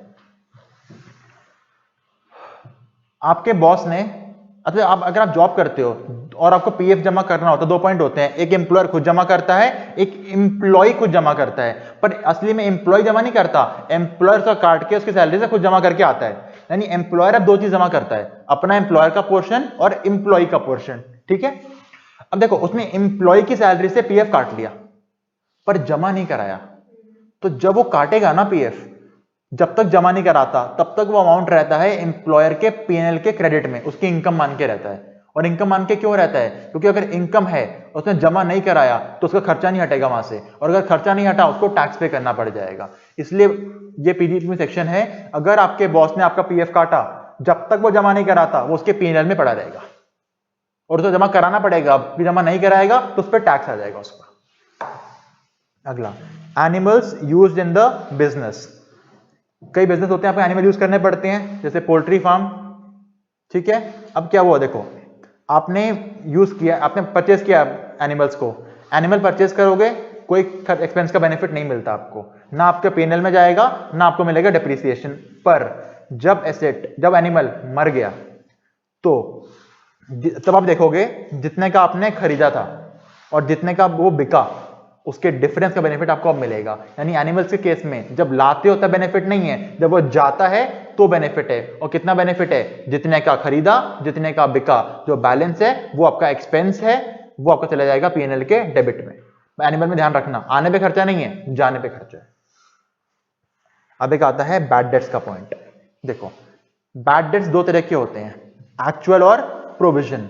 एक्चुअल जितने हो गए अलाउड हैं, प्रोविजन तो इनकम टैक्स कोई भी अलाउ नहीं करता, पर बैंक्स को प्रोविजन बनाना अलाउड है, क्योंकि बैंक्स के बहुत सारे बैड डेट्स हो सकते हैं, इसलिए वो प्रोविजन बना के रख सकते हैं। पर कितना बनाएंगे प्रोविजन? देखो अगर कोई इंडियन बैंक है तो पहले देखो उनकी ग्रॉस टोटल इनकम कितनी है, जितनी उनकी ग्रॉस टोटल इनकम है। अब जीटीआई मतलब क्या हुआ? सारे हेड की इनकम होती है GTI before deductions, total income निकाल लो, उसका 8.5% कर दो, ठीक है। प्लस उन्होंने जितने गांव में एडवांस दे रखे होंगे, रूरल एडवांसेस, उनका टोटल कर लो, उसका कर दो 10% और इन दोनों को ऐड कर दो, जो निकल के आएगा उतना प्रोविजन एक बैंक बना सकती है। दोबारा सुनो, इंडियन बैंक कितना प्रोविजन बना सकता है? पहला तो उसकी जीटीआई कितनी है, उसका 8.5%, उसमें प्लस करो, देखो उन्होंने गांव में कितने लोन दे रखे हैं, जितने उन्होंने रूरल लोन दे रखे हैं उसका करो 10%, इन दोनों को ऐड कर दो, जो अमाउंट निकल के आएगा एक इंडियन बैंक उतना प्रोविजन बना सकता है बैड डेट्स का, उससे ज्यादा बनाएगा तो डिसअलाउ कर देंगे पूरा, नहीं एक्सेस डिसअलाउ करेंगे एक्सेस। समझ आया? मतलब मान लो इस दोनों को ऐड करके मेरा अमाउंट निकला 40,000 और मैंने प्रोविजन बना रखा है 50,000, कितना डिसअलाउ? 10,000। इसको निकाल के मेरा प्रोविजन बना 30,000, मैंने बना रखा है 25,000, कितना लाओ? 25,000। 30 तो लिमिट है सिर्फ, और कोई फॉरेन बैंक है अगर, तो उस केस में सिर्फ 5% ऑफ जीटीआई देखी जाती है, रूरल एडवांस नहीं देखा जाता, ठीक है। अगला, बैड डेट्स उसको नहीं होते जो अकाउंट मेंटेन करता है कैश बेसिस में, क्योंकि अगर कोई कैश में सेल कर रहा है, कैश में परचेज कर रहा है, तो क्या बनेंगे बैड डेट्स? नहीं बनेंगे। बैड डेट्स बनते ही कब है? जब कोई उधार पे सामान लेके जाता है, तो इसलिए पॉइंट नहीं लिखा होता तो भी समझ आता आपको पॉइंट। समझ आ गया पॉइंट ये? ठीक है। अगला, अब बैड डेट्स की रिकवरी हो गई। मुझे जब बैड डेट हुए, मैंने अगर खर्चा दिखाया पीएनएल में, तो जब वहां से पैसे मिलेंगे तो उस पर मुझे उससे इनकम भी दिखाना पड़ेगा। ये पॉइंट वही कहता है, ये पॉइंट कहता है अगर आपने पहले बैड डेट्स का खर्चा क्लेम करा था तो अब आप उसकी इनकम भी दिखाओ, अगर आपको रिकवरी होगी बैड डेट्स की तो। इसमें बात ध्यान रखना, it is irrelevant if the business और profession in which deduction is claimed is in existence और नॉट। मतलब 2015 में मैंने बैड डेट क्लेम करे, 2018 में मेरा बिजनेस बंद हो चुका है, पर किस बंदे ने मेरे पैसे देने थे, वो पैसे देने मुझे आ गया, अगर आ गया तो टैक्स पे करना पड़ेगा। ये पॉइंट नहीं कह सकता कि अब तो बिजनेस है ही नहीं मेरा। हाँ, पर अगर पार्टनरशिप फर्म को बैड डेट्स हुए थे, उन्होंने क्लेम करा, फर्म बंद हो गई, बाद में कोई बंदा पैसे देने किसी पार्टनर को आया, तो अब उसको टैक्स पे करने की जरूरत नहीं है, क्योंकि फर्म अलग एसएससी था, पार्टनर अलग एसएससी हो गया है। एक होता है फैमिली प्लानिंग का एक्सपेंडिचर, ये बेनिफिट सिर्फ एक कंपनी को ही मिलता है। कंपनी अगर फैमिली प्लानिंग को प्रमोट करे, रेवेन्यू खर्चा करे, पूरा 100% अलाउड है, और कैपिटल करेगा तो 5 सालों में अलाउड है। यानी अगर मैंने 100 रुपए करा रेवेन्यू खर्चा, पूरा 100 अलाउड, मैंने 1000 किया कैपिटल खर्चा, 1000 डिवाइड बाय 5, 200 200 200 200 हर साल अलाउड। मैंने कोई बैंकिंग कैश ट्रांजैक्शन टैक्स पे किया, क्या होता है छोड़ दो, अलाउड है। मैंने एसटीटी पे किया, सिक्योरिटी ट्रांजैक्शन टैक्स, कब होता है? शेयर्स को परचेज सेल करने पे लगता है, अगर वो शेयर मेरा स्टॉक इन ट्रेड है तो मुझे अलाउड है खर्चा। अब देखते हैं 43B। याद है 43B क्या था, अभी बताया था? ऐसे एक्सपेंसेस जो सिर्फ पेमेंट बेस पे अलाउ हैं, और पेमेंट कब तक करना है? प्रीवियस से खत्म होने तक नहीं, due date of return filing से पहले। अब दो चीजें आती हैं, देखो इसमें क्या पॉइंट था, एम्प्लॉयर ने जमा किए पैसे ईएसआई पीएफ में। अब देखो एम्प्लॉयर ने ईएसआई या पीएफ की जो होती है ड्यू डेट उन एक्ट के अकॉर्डिंग उसके बाद जमा किए, पर अपनी ड्यू डेट से पहले जमा कर दिए, अलाउ हो जाएंगे? अलाउ हो जाएंगे। हमें उस एक्ट से मतलब नहीं है, हमको अपनी डेट से मतलब है, हम इनकम टैक्स पढ़ रहे हैं। देखो इसमें क्या क्या कवर होता है, any tax duty cess, employer contribution in RPF SP RPF पढ़ लिया हमने अभी, ये बोनस कमीशन टू एम्प्लॉइज पढ़ लिया, interest on loan to PFI, interest on loan to PFI वगैरह वगैरह पढ़ लिया। इसमें अमेंडमेंट आई है मई और नवंबर या जून और दिसंबर 2020 के लिए, बैंक्स इंक्लूड एनबीएफसी। अभी एग्जाम दोगे और एनबीएफसी को पेमेंट करा, डेट ऑफ फाइलिंग तो जमा नहीं किया, तब भी अलाउड है। पर यही एनबीएफसी का क्वेश्चन अगर मई में आ गया, आपने उन्हें इंटरेस्ट पे किया पर ड्यू डेट से पहले जमा नहीं कराया, तो डिसअलाउ हो जाएगा। अगला, आपने लीव इन कैशमेंट पे किया एम्प्लॉइज को, तो ड्यू डेट से पहले जमा कर देना। और लास्ट, आपने इंडियन रेलवे को रेलवे एसेट्स के यूज के लिए कोई अमाउंट पे किया, तो भी आपको ड्यू डेट से पहले पे करना पड़ेगा, वरना डिसअलाउड है। कौन कौन से खर्चे दोबारा देख लो। कोई टैक्स ड्यूटी सेस, एम्प्लॉयर ने डाले एसपीएफ आरपीएफ में, एम्प्लॉयर ने पे किया बोनस कमीशन या पे किया आपने लीव इन कैशमेंट, या इंटरेस्ट लोन पे किया आपने बैंक्स को या पीएफआईएस को, और अगला साल एग्जाम है आपका 2020 में तो उसमें एनबीएफसी भी कवर्ड है, और लास्ट रेलवे को अपने पेमेंट किया ऐसे ड्यूज करने के लिए। ये सारी पेमेंट अगर ड्यू डेट से पहले पे हो गई तो अलाउड है, वरना क्या है डिसअलाउड। पर अगर ड्यू डेट के बाद पे कर दी तो जिस साल पे करोगे उस साल अलाउ कर देंगे आपको, ये कोई पंगा नहीं है। ठीक है, अब लेते हैं 5 मिनट का ब्रेक, फिर आगे चलते हैं। ठीक है, ब्रेक के बाद स्टार्ट करते हैं। अब चैप्टर के एंड के सेक्शंस हैं। अब देखो कितना गंदा इंस्टीट्यूट है, गंदा या बोलो कितना शातिर इंस्टीट्यूट है। उसको पता है बच्चा 28 पे शुरू करेगा, एंड तक आते आते थक जाएगा, बुक बंद करके सो जाएगा, और most of the times question and से आते हैं। इसलिए इन सेक्शंस को बहुत ध्यान से करना। अगर चाय नहीं पी, चाय पी लो, थोड़ी देर सोना है सो जाओ, उठ के यूट्यूब चला लो, पर इनको बहुत ध्यान से करना, बहुत काम के सेक्शंस है ये। इनफैक्ट ये भी पॉसिबिलिटी है कि कभी कभी क्या होता है पूरे पीजीपीपी से क्वेश्चन नहीं आएगा, एंड से क्वेश्चन उठ के आ जाएगा। आपने पूरा दिन लगाया, सब पढ़ा, ये छोड़ दिया, एग्जाम में ये मिलेगा आपको, तो ये अच्छे से पढ़ लो। Section 44 double A for accounts. हाँ वेरी गुड, सबको याद था, ए फॉर अकाउंट्स। ठीक है यार, 80 बच्चे बैठे हो, ऐसे लग रहा है 2 बच्चे बैठे हैं, थोड़ा तेज बोल लो। ठीक है, चलो देखो कौन कौन सी बुक्स मेंटेन करनी होती हैं। कैश बुक, जर्नल, लेजर, उसके बाद देखो carbon copy of the bills, मतलब ओरिजिनल नहीं, डुप्लीकेट बिल्स। डुप्लीकेट बिल आपको कौन से रखने हैं, जो 25 रुपए से ज्यादा के, यानी हर वो बिल जो 25 रुपए से ज्यादा का है आपको संभाल के रखना पड़ेगा। अगर वो बिल नहीं मिला तो खर्चा हो जाएगा आपका डिसअलाउड। अगला, अगर ओरिजिनल बिल है तो 50 रुपए से ज्यादा का होगा तो रखना संभाल के। ओरिजिनल बिल 50 का, डुप्लीकेट 25 का। और अगर कोई डॉक्टर है तो वो बनाएगा डेली केस रजिस्टर, कितने पेशेंट आए उसके पास, और मेडिकल उसके पास इन्वेंट्री कितनी पड़ी है पूरी उसे मेंटेन करनी पड़ेगी। ये सारी बुक्स हैं जो आपको मेंटेन करनी पड़ती हैं एज पर रूल 6F। अब आते हैं किसको मेंटेन करने हैं। अभी हमने देखा क्या मेंटेन करना है, अब देखते हैं किसको मेंटेन करना है। अगर आप स्पेसिफाइड प्रोफेशन में आते हो तो आपको मेंटेन करना है।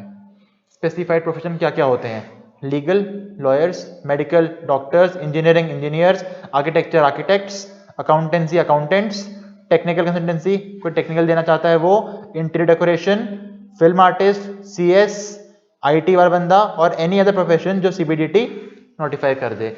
इन सब पे अगर आ गए तो बुक्स मेंटेन करनी है आपको। और कौन सी बुक्स मेंटेन करनी है, cash book, journal, ledger, carbon copy 25 से ज्यादा, ओरिजिनल 50 से ज्यादा। अब देखो लिमिट्स क्या है। ऐसा नहीं है कि आप डॉक्टर बन गए तो डे 1 से मेंटेन करोगे। अगर आप डॉक्टर बन गए तो आपको इस लिमिट पे आना है, ये लिमिट टच हो गई तो बुक्स मेंटेन करनी मैंडेटरी है। अब ऐसा भी नहीं है कि लिमिट नहीं है तो बुक्स मेंटेन कर नहीं सकते, कर सकते हो, पर कंपलसरी कब करनी है, अगर लिमिट के अंदर आ गए तो। लिमिट क्या है, आपकी ग्रॉस रिसीट्स, कह सकता हूं आपकी टर्नओवर या sales is more than 1,50,000 in all 3 years preceding the previous year.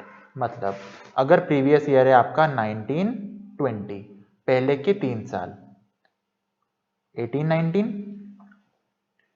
17-18, 16-17, हम देख रहे हैं क्या इस साल मुझे बुक्स मेंटेन करनी है, तो इस साल को छोड़ के पहले के 3 साल, यानी इन तीनों ही सालों में आपकी ग्रॉस रिसीट्स 1.5 लाख, 1.5 लाख, 1.5 लाख, हर साल 1.5 लाख क्रॉस करेगी तो 1920 में आपको बुक्स मेंटेन करनी पड़ेगी। समझ आया? यानी जिस प्रीवियस ईयर में बुक्स मेंटेन देखनी है उस साल को छोड़ दो, उसके पहले के 3 सालों में देखो। अगर बैक टू बैक हर साल में 1.5 लाख क्रॉस कर गया ग्रॉस रिसीट्स तो इस साल बुक्स बनानी जरूरी है।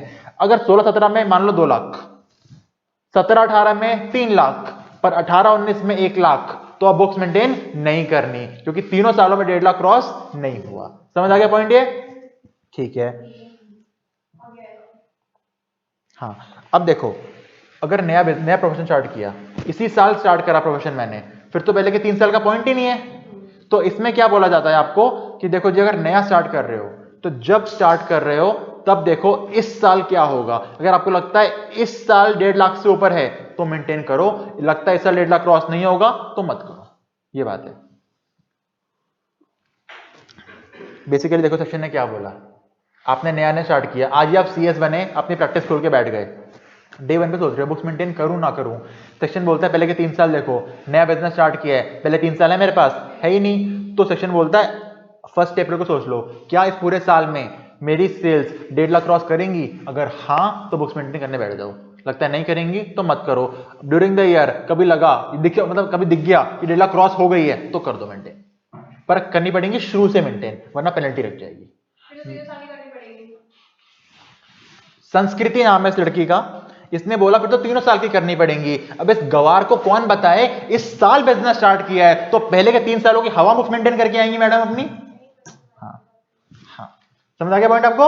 ठीक है, हाँ दोबारा सुना ये पॉइंट, बिजनेस स्टार्ट हुआ 3 साल पहले और इस साल देखना बुक्स मेंटेन करनी है नहीं करनी, तो उन तीनों सालों का टर्नओवर हर साल में कितना क्रॉस होना चाहिए? 1.5 लाख या ज्यादा, सॉरी 1.5 लाख से ज्यादा, 1.5 लाख पे नहीं है, 1.5 लाख से ज्यादा।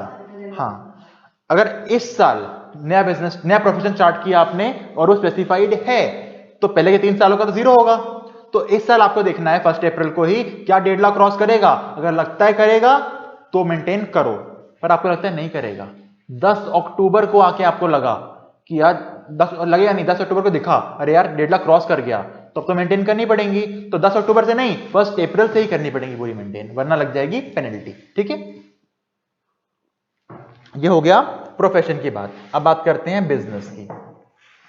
बिजनेस में अगर आपकी ग्रॉस रिसिप्ट ज्यादा है 1 लाख, सॉरी आपका प्रॉफिट ज्यादा है 1,20,000 से और आपकी सेल ज्यादा है 10 लाख से, यहां 2 चीजें हैं, या तो आपका प्रॉफिट 1,20 क्रॉस कर जाए या आपका टर्नओवर 10 लाख क्रॉस कर जाए in any of the 3 years. मतलब पिछले के 3 सालों में किसी एक साल भी आपका प्रॉफिट 1,20 पार कर गया या आपकी सेल 10 लाख पार कर गई तो इस साल आपको बुक्स मेंटेन करनी पड़ेंगी। एग्जांपल के लिए समझो,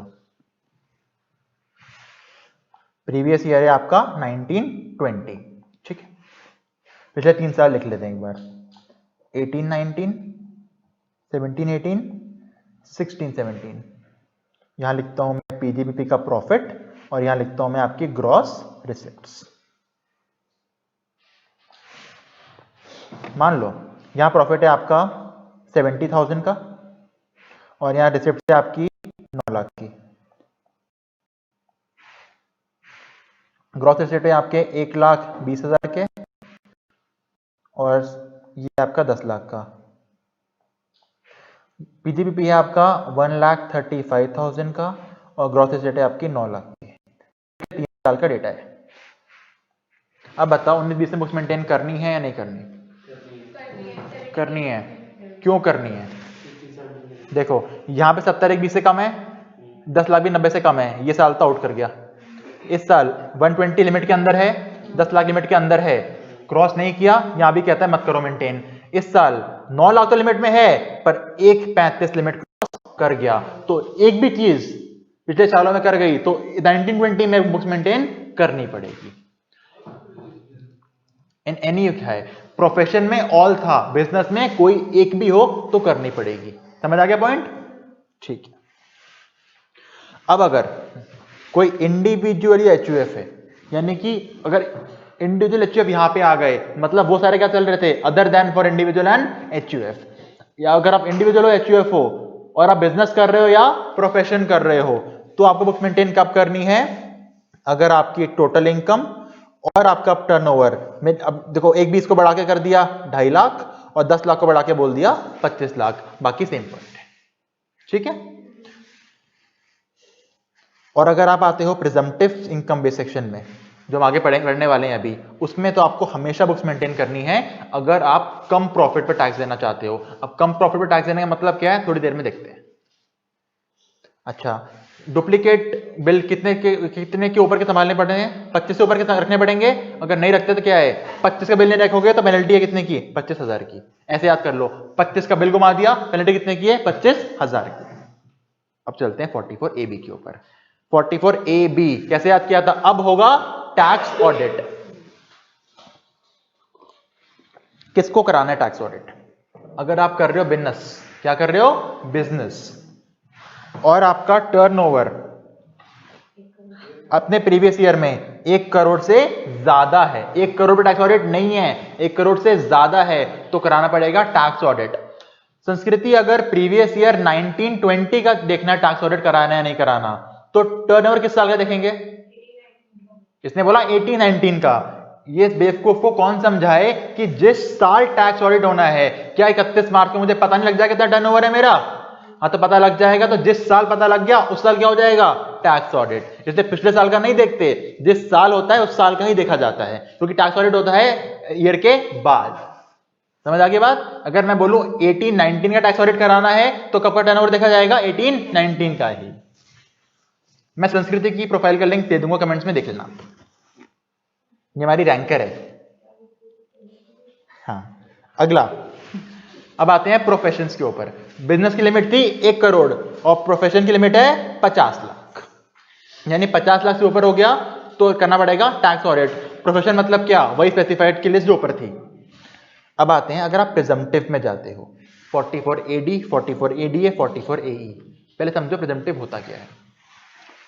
कुछ छोटे मोटे बिजनेसमैन या प्रोफेशनल्स जो कहते हैं कि सर हमारा टर्नओवर ना एक लिमिट से कम है, लिमिट क्या होती है देखेंगे अभी, एक लिमिट से कम है तो हमसे क्यों बुक्स मेंटेन कराते हो, हमें क्यों इतना झंझट पालने का बोलते हो, हम छोटे मोटे लोग हैं। तो गवर्नमेंट कहती है ठीक है ये काम करो, अगर आप प्रिजम्पटिव बेसिस में जाओगे ना, हम मानते हैं आप छोटे लोग हो, आप अपना बिजनेस पे ध्यान दो, बुक्स को छोड़ो, ऑडिट को छोड़ो, पर एक पर्टिकुलर परसेंटेज से अपनी इनकम दिखा के उस पर टैक्स पे कर दो।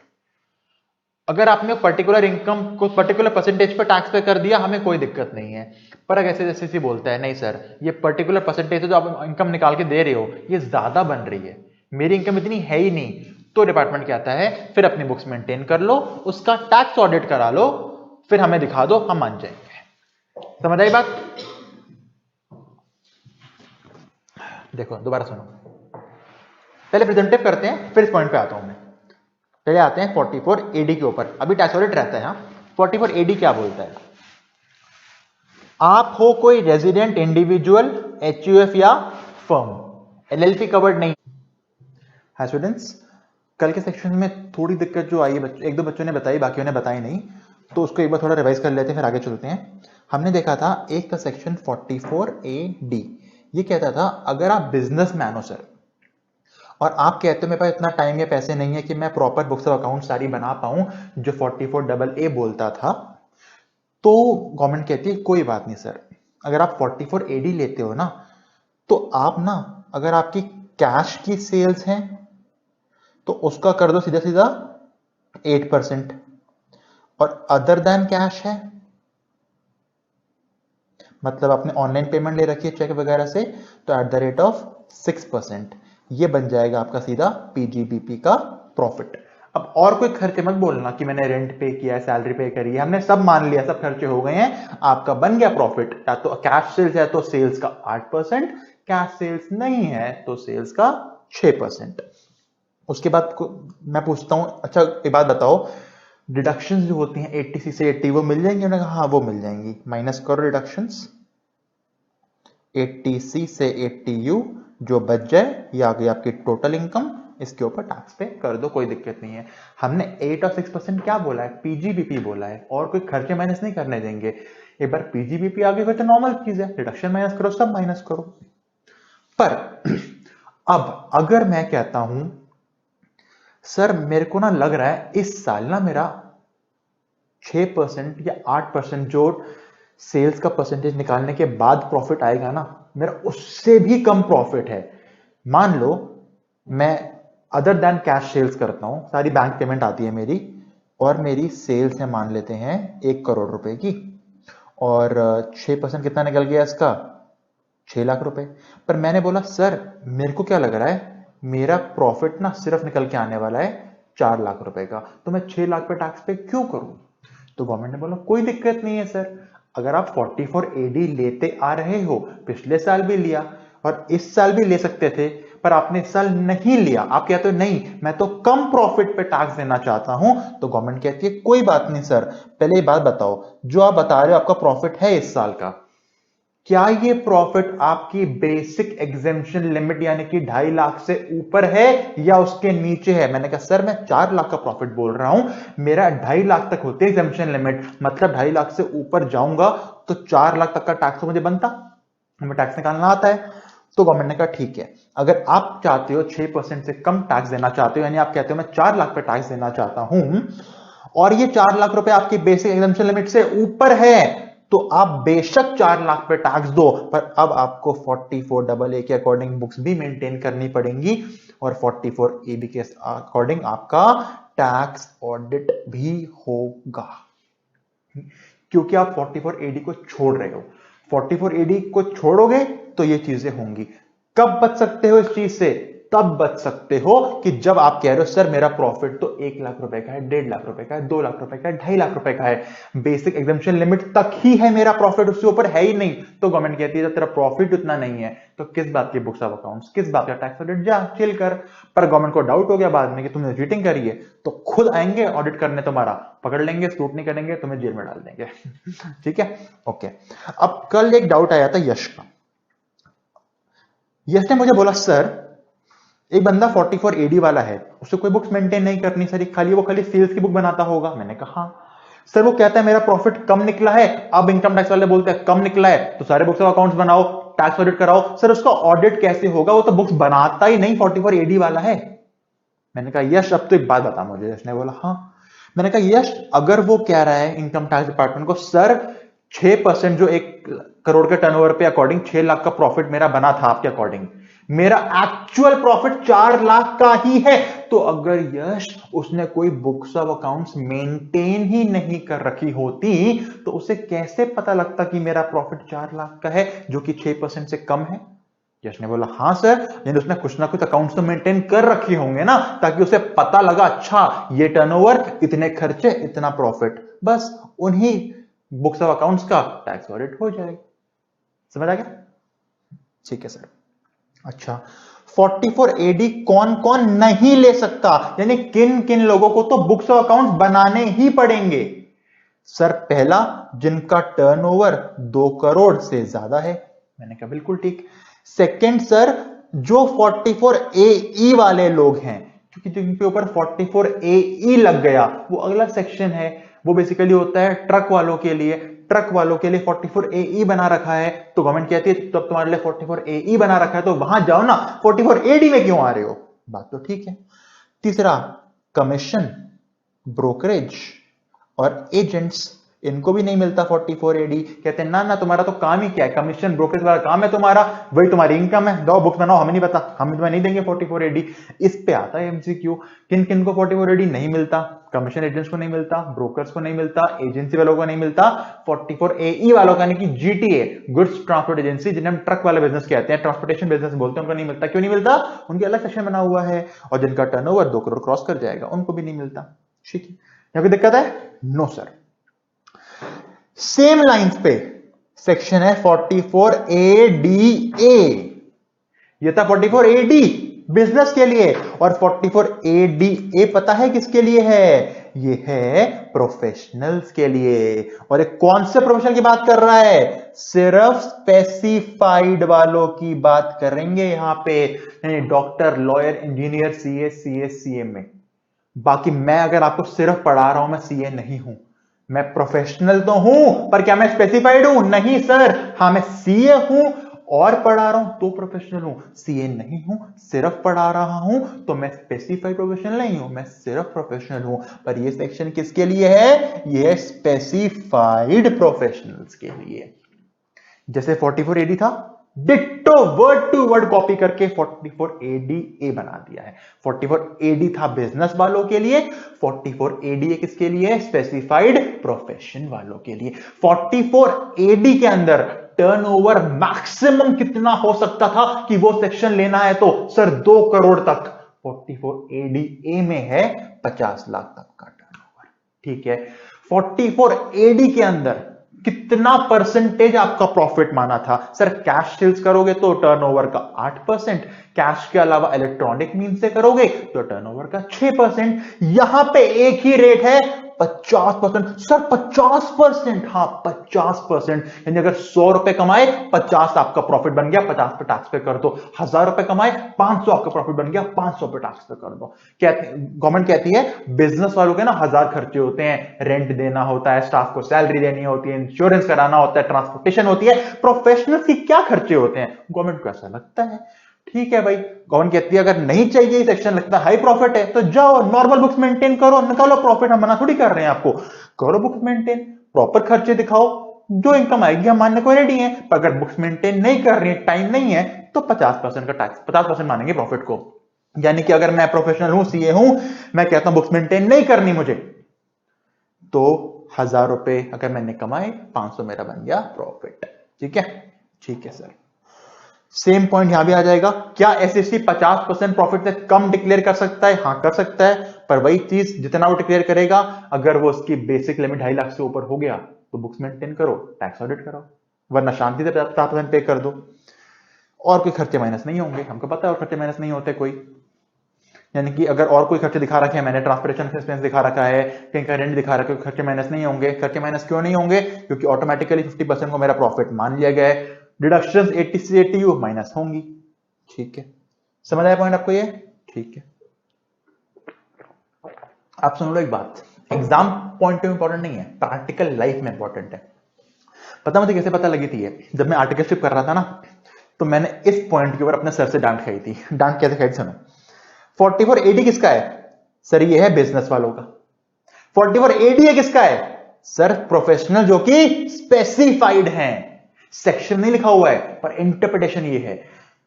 क्यों? क्योंकि बोला है, देखो रेजिडेंट एसएससी कौन हो सकता है? वही जो प्रोफेशन में हो, जो 44AA ने बोला है। पर AA ने क्या बोले थे? Specified professionals. यानी सर नॉर्मल प्रोफेशन वाला बंदा कहां गया? जो टीचर है, जो सिंगर है, वो कहां जाएगा? प्रोफेशनल तो वो भी है। मैंने कहा बिल्कुल ठीक। यानी कि देखो अब 44AD ना सिर्फ बिजनेस को कवर नहीं करता है, ये प्रोफेशंस को भी कवर करता है, पर अदर देन स्पेसिफाइड को।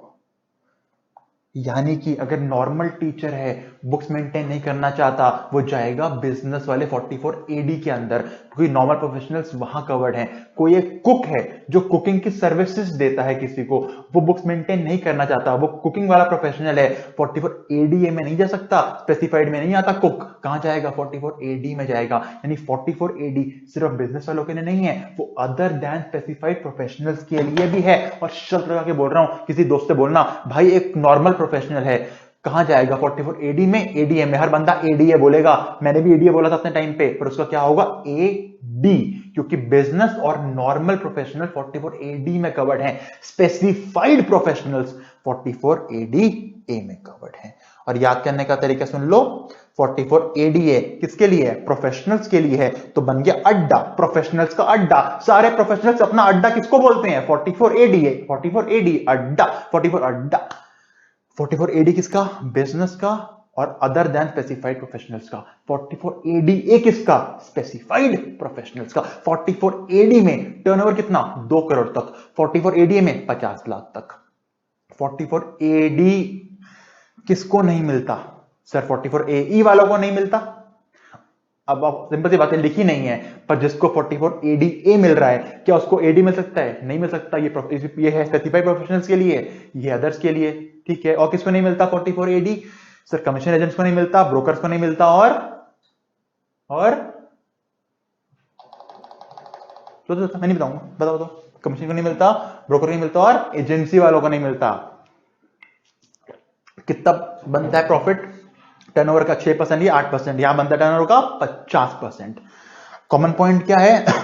कम प्रॉफिट दिखाना चाहते हो दिखाओ, अगर जितना प्रॉफिट दिखा रहे हो वो बेसिक लिमिट से ऊपर है तो टैक्स ऑडिट हो जाएगा आपका। ठीक है सर। और सेम पॉइंट यहां भी, जिस साल बाहर निकलोगे 5 साल तक दोबारा नहीं आ सकते इसके अंदर। ओके, ये थे आपके एमसीक्यू वाले टॉपिक्स। अब आते हैं 44AE के ऊपर। AE 44AA accounts. AB अब होगा टैक्स ऑडिट। AD बिजनेस और नॉर्मल प्रोफेशनल्स के लिए, AD है प्रोफेशनल्स का अड्डा। खैर मैंने एक पॉइंट छोड़ा था, उसे देख लो पहले। मैंने कहा था ना यहां पे हाँ ये पॉइंट था, एक तो नोट बोला था मैंने, अगर प्रिजम्पटिव इनकम वाले हो 44 एडी या एडीए वाले हो वो और कम प्रॉफिट दिखाना चाहते हो तो बुक्स ऑफ अकाउंट्स मेंटेन करने पड़ेंगे, वहां बताया था पॉइंट, इसलिए यहां छोड़ा था। उसके बाद टैक्स ऑडिट किसको करना होता है? बिजनेस वालों में टर्नओवर 1 करोड़ क्रॉस कर गया तो, प्रोफेशनल्स कोई भी हो 50 लाख क्रॉस कर गया तो, और अगर 44 एडी एडीए वाले हो तो जब 6%, 8% या 50% से कम दिखाना चाहते हो प्रॉफिट और आपकी टोटल इनकम जो दिखाना चाहते हो वो बेसिक लिमिट से ऊपर है तो होगा आपका टैक्स ऑडिट, जो यहां छोड़ा था वहां से लिंक करके बता दिया। अब चलते हैं एई के ऊपर, बहुत इंपॉर्टेंट, एग्जाम में आने के चांसेस 99.99% और प्रैक्टिकल क्वेश्चन बन के आएगा। देखो क्या बोलता है ये है ट्रांसपोर्टर्स के लिए यानी ट्रक्स के लिए, इन शॉर्ट कह सकते हो जीटीए, जीएसटी पढ़ोगे तो पॉइंट आएगा जीटीए, गुड्स ट्रांसपोर्ट एजेंसी।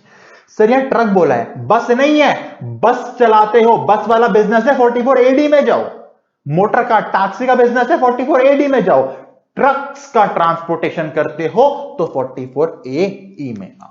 ये बात ध्यान रखना, किसके लिए? ट्रांसपोर्टर, वो भी ट्रक वालों के लिए, जीटीए गुड्स ट्रांसपोर्ट एजेंसी के लिए। खैर क्या बोलता है ये सेशन क्यों आया? ट्रक वाले गए मोदी जी के पास, बोला मोदी जी यार एक बात बताओ, हम भी तो बिजनेस कर रहे हैं, हमें नहीं समझ आती बुक्स ऑफ अकाउंट मेंटेन करना वगैरह वगैरह। मोदी जी ने बोला कोई बात नहीं, 44 एडी है ना, जाओ दो 6% या 8% का प्रॉफिट। ट्रक वाले ने बोला अरे मोदी सुन, हमने तेरे को वोट करा है, हमको नहीं पता कितना हमारा टर्नओवर है, क्या 6%, क्या 8%, क्या टैक्स ऑडिट, हमको नहीं पता। मोदी ने बोला तो क्या चाहते हो भाई? उन्होंने बोला फिगर दे दे किस अमाउंट पे टैक्स पे करना है। मोदी जी ने बोला ठीक है। तो मोदी जी ने बोला देखो, अगर आप छोटे ट्रांसपोर्टर हो, छोटे ट्रांसपोर्टर कौन होते हैं?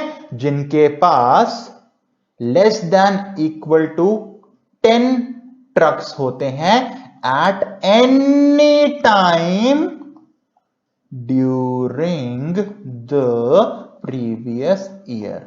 हमारा प्रीवियस ईयर कौन सा है सर? 1920, 1/4/19 को शुरू होता है, 31 मार्च 20 को खत्म होता है। मोदी जी कहते हैं 44 एई छोटे ट्रक वालों को मिलेगा, मतलब जिसके पास पूरे साल में किसी भी दिन पे 10 ट्रक से ऊपर नहीं थे। मतलब अप्रैल में आपके पास 8 ट्रक थे, मई में आपने 3 और खरीद लिए, कितने हो गए? 11। अगले दिन ही आपने 2 बेच दिए, कितने रह गए? 9। फिर पूरे साल 9 चलते रहे, यानी 1 अप्रैल को भी 9, 31 मार्च को भी 9। पर क्या मई के अंदर एक दिन के लिए आपकी 10 वाली गिनती ऊपर पहुंच गई? हां, तो सेक्शन नहीं मिलने वाला आपको। ये सेक्शन किसके लिए पढ़ने वाले हैं हम लोग? छोटे ट्रांसपोर्टर्स के लिए, मतलब जिनके पास पूरे प्रीवियस ईयर में किसी भी दिन 10 से ऊपर ट्रक नहीं थे। सर 8 थे, 2 और खरीद 10 हो गए, 10 में कोई दिक्कत नहीं है, फिर 3 बेच दिए 7 रह गए, फिर 2 और ले लिए 9 हो गए, फिर 6 बेच दिए 3 रह गए, फिर 5 और ले लिए 8 हो गए, करते रहो कोई दिक्कत नहीं है। पर एक पॉइंट पे एक दिन में 10 से ऊपर नहीं होने चाहिए आपके पास। 10 से ऊपर हो गए सेक्शन से आप बाहर हो जाओगे। ठीक है, समझ आया? ठीक है सर, ये समझ आ गया हमको। यानी क्वेश्चन हमको ये देखना पड़ेगा कि उसके पास 10 से ऊपर ट्रक तो नहीं हो रहे, मतलब 10 से ऊपर ट्रक होगा तो क्या हो जाएगा? नॉर्मल बिजनेस, नॉर्मल सारे अकाउंट्स बनाओ। अब आप बड़े आदमी हो गए सर, 10 ट्रक बड़ी बात होती है, प्रॉपर अकाउंट्स बनाओ 44AA के अकॉर्डिंग। हो सकता है टैक्स ऑडिट भी हो जाएगा। टैक्स ऑडिट कब होगा? जब 1 करोड़ से ऊपर का टर्नओवर होगा तो। पर 10 ट्रक तक है तो 44 एई का ऑप्शन है। क्या होता है एई, अब बताता हूं। चलो सर, ये बात क्लियर हो गई। 44 एई ये कहता है, देखो जी, ट्रक वालों ने बोला हमको 6%, 8%, 50% समझ नहीं आता। उन्होंने बोला कोई बात नहीं। मोदी जी ने बोला देखो जी, ट्रक होते हैं 2 तरह के, एक होते हैं हेवी ट्रक्स, हेवी ट्रक मतलब चंदा, एक होते हैं other than heavy trucks. Other than heavy मतलब मैल न्यूट्रिशन वाले लोग तो कभी कुछ खाते पीते ही नहीं है, पतले रहते हैं, जैसे अक्षता ट्रक्स। ठीक है, 2 कैटेगरी में डिवाइड कर दिए ट्रक्स को, हेवी ट्रक्स चंदा trucks, other than heavy light trucks, पतले ट्रक्स, कुछ नहीं खाते, अक्षता ट्रक्स। ठीक है, चलो 2 ट्रक होते हैं। मोदी जी ने बोला देखो, जो अदर देन हेवी है, अक्षता, पतले ट्रक्स, छोटे ट्रक्स, उनके लिए बोल दिया हम 7,500 रुपए पर ट्रक पर मंथ आपकी इनकम मानेंगे। मतलब ध्यान से सुनना, गवर्नमेंट ने बोला हमको इससे मतलब नहीं तुम ट्रक को बिजनेस में कब लाए, मतलब पुट टू यूज कब कर रहे हो, मतलब नहीं है। उस ट्रक से तुम कितना कमा रहे हो, कितनी ट्रिप्स पे गए हो, कितने ट्रांसपोर्टेशन करे, उससे भी मतलब नहीं है।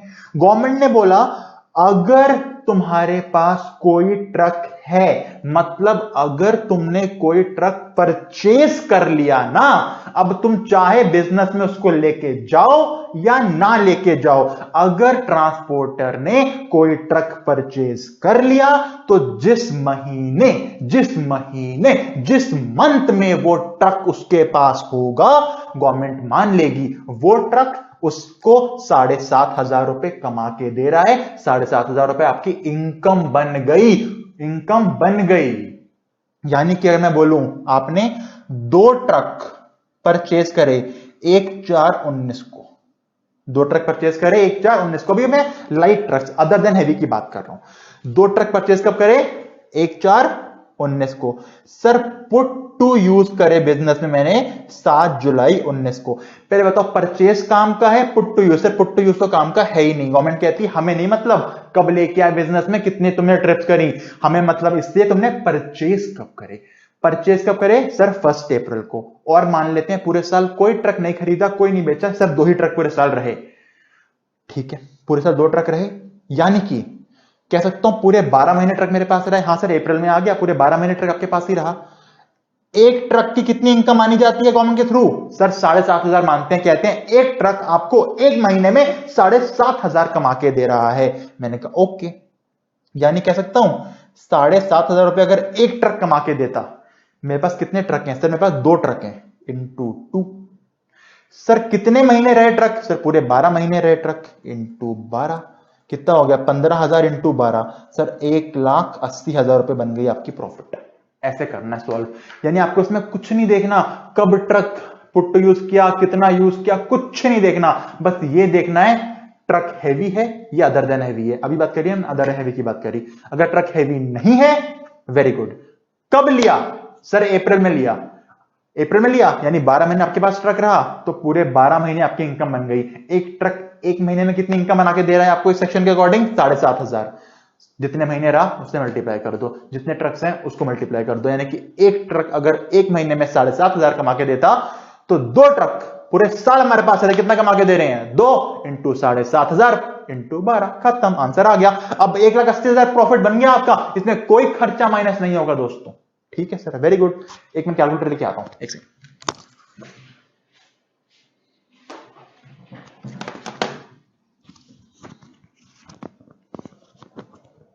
ठीक है सर, क्वेश्चन दिखाना एक बार, ये लो दोस्तों। Suppose an SSC owns 10 goods carriage during there, 10 बोल दिया, 10 अलाउड है, यानी कि 44 AE मिल सकता है।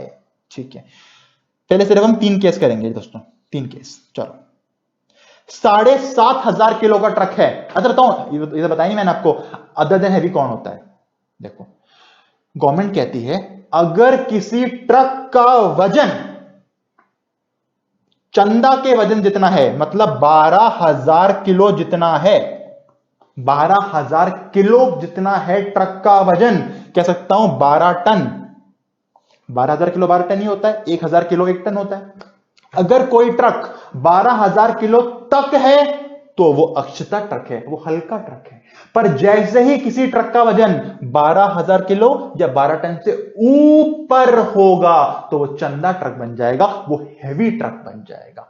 ठीक है, अभी 7,500 पर मंथ मैंने कौन से ट्रक की बात करी है? चंदा ट्रक की, अक्षता ट्रक की? सर अक्षता ट्रक की। यानी क्वेश्चन आपको देखना पड़ेगा अब ट्रक का वेट कितना, क्वेश्चन बताएगा आपको। अगर क्वेश्चन में वेट 12,000 किलो तक है तो आपको कुछ नहीं पढ़ना उसके आगे दोस्तों, सिर्फ जब लिया ट्रक वो जितने महीने रहा वो इंटू 7,500 कर देना, आपकी प्रॉफिट अपने आप निकल के आ जाएगा।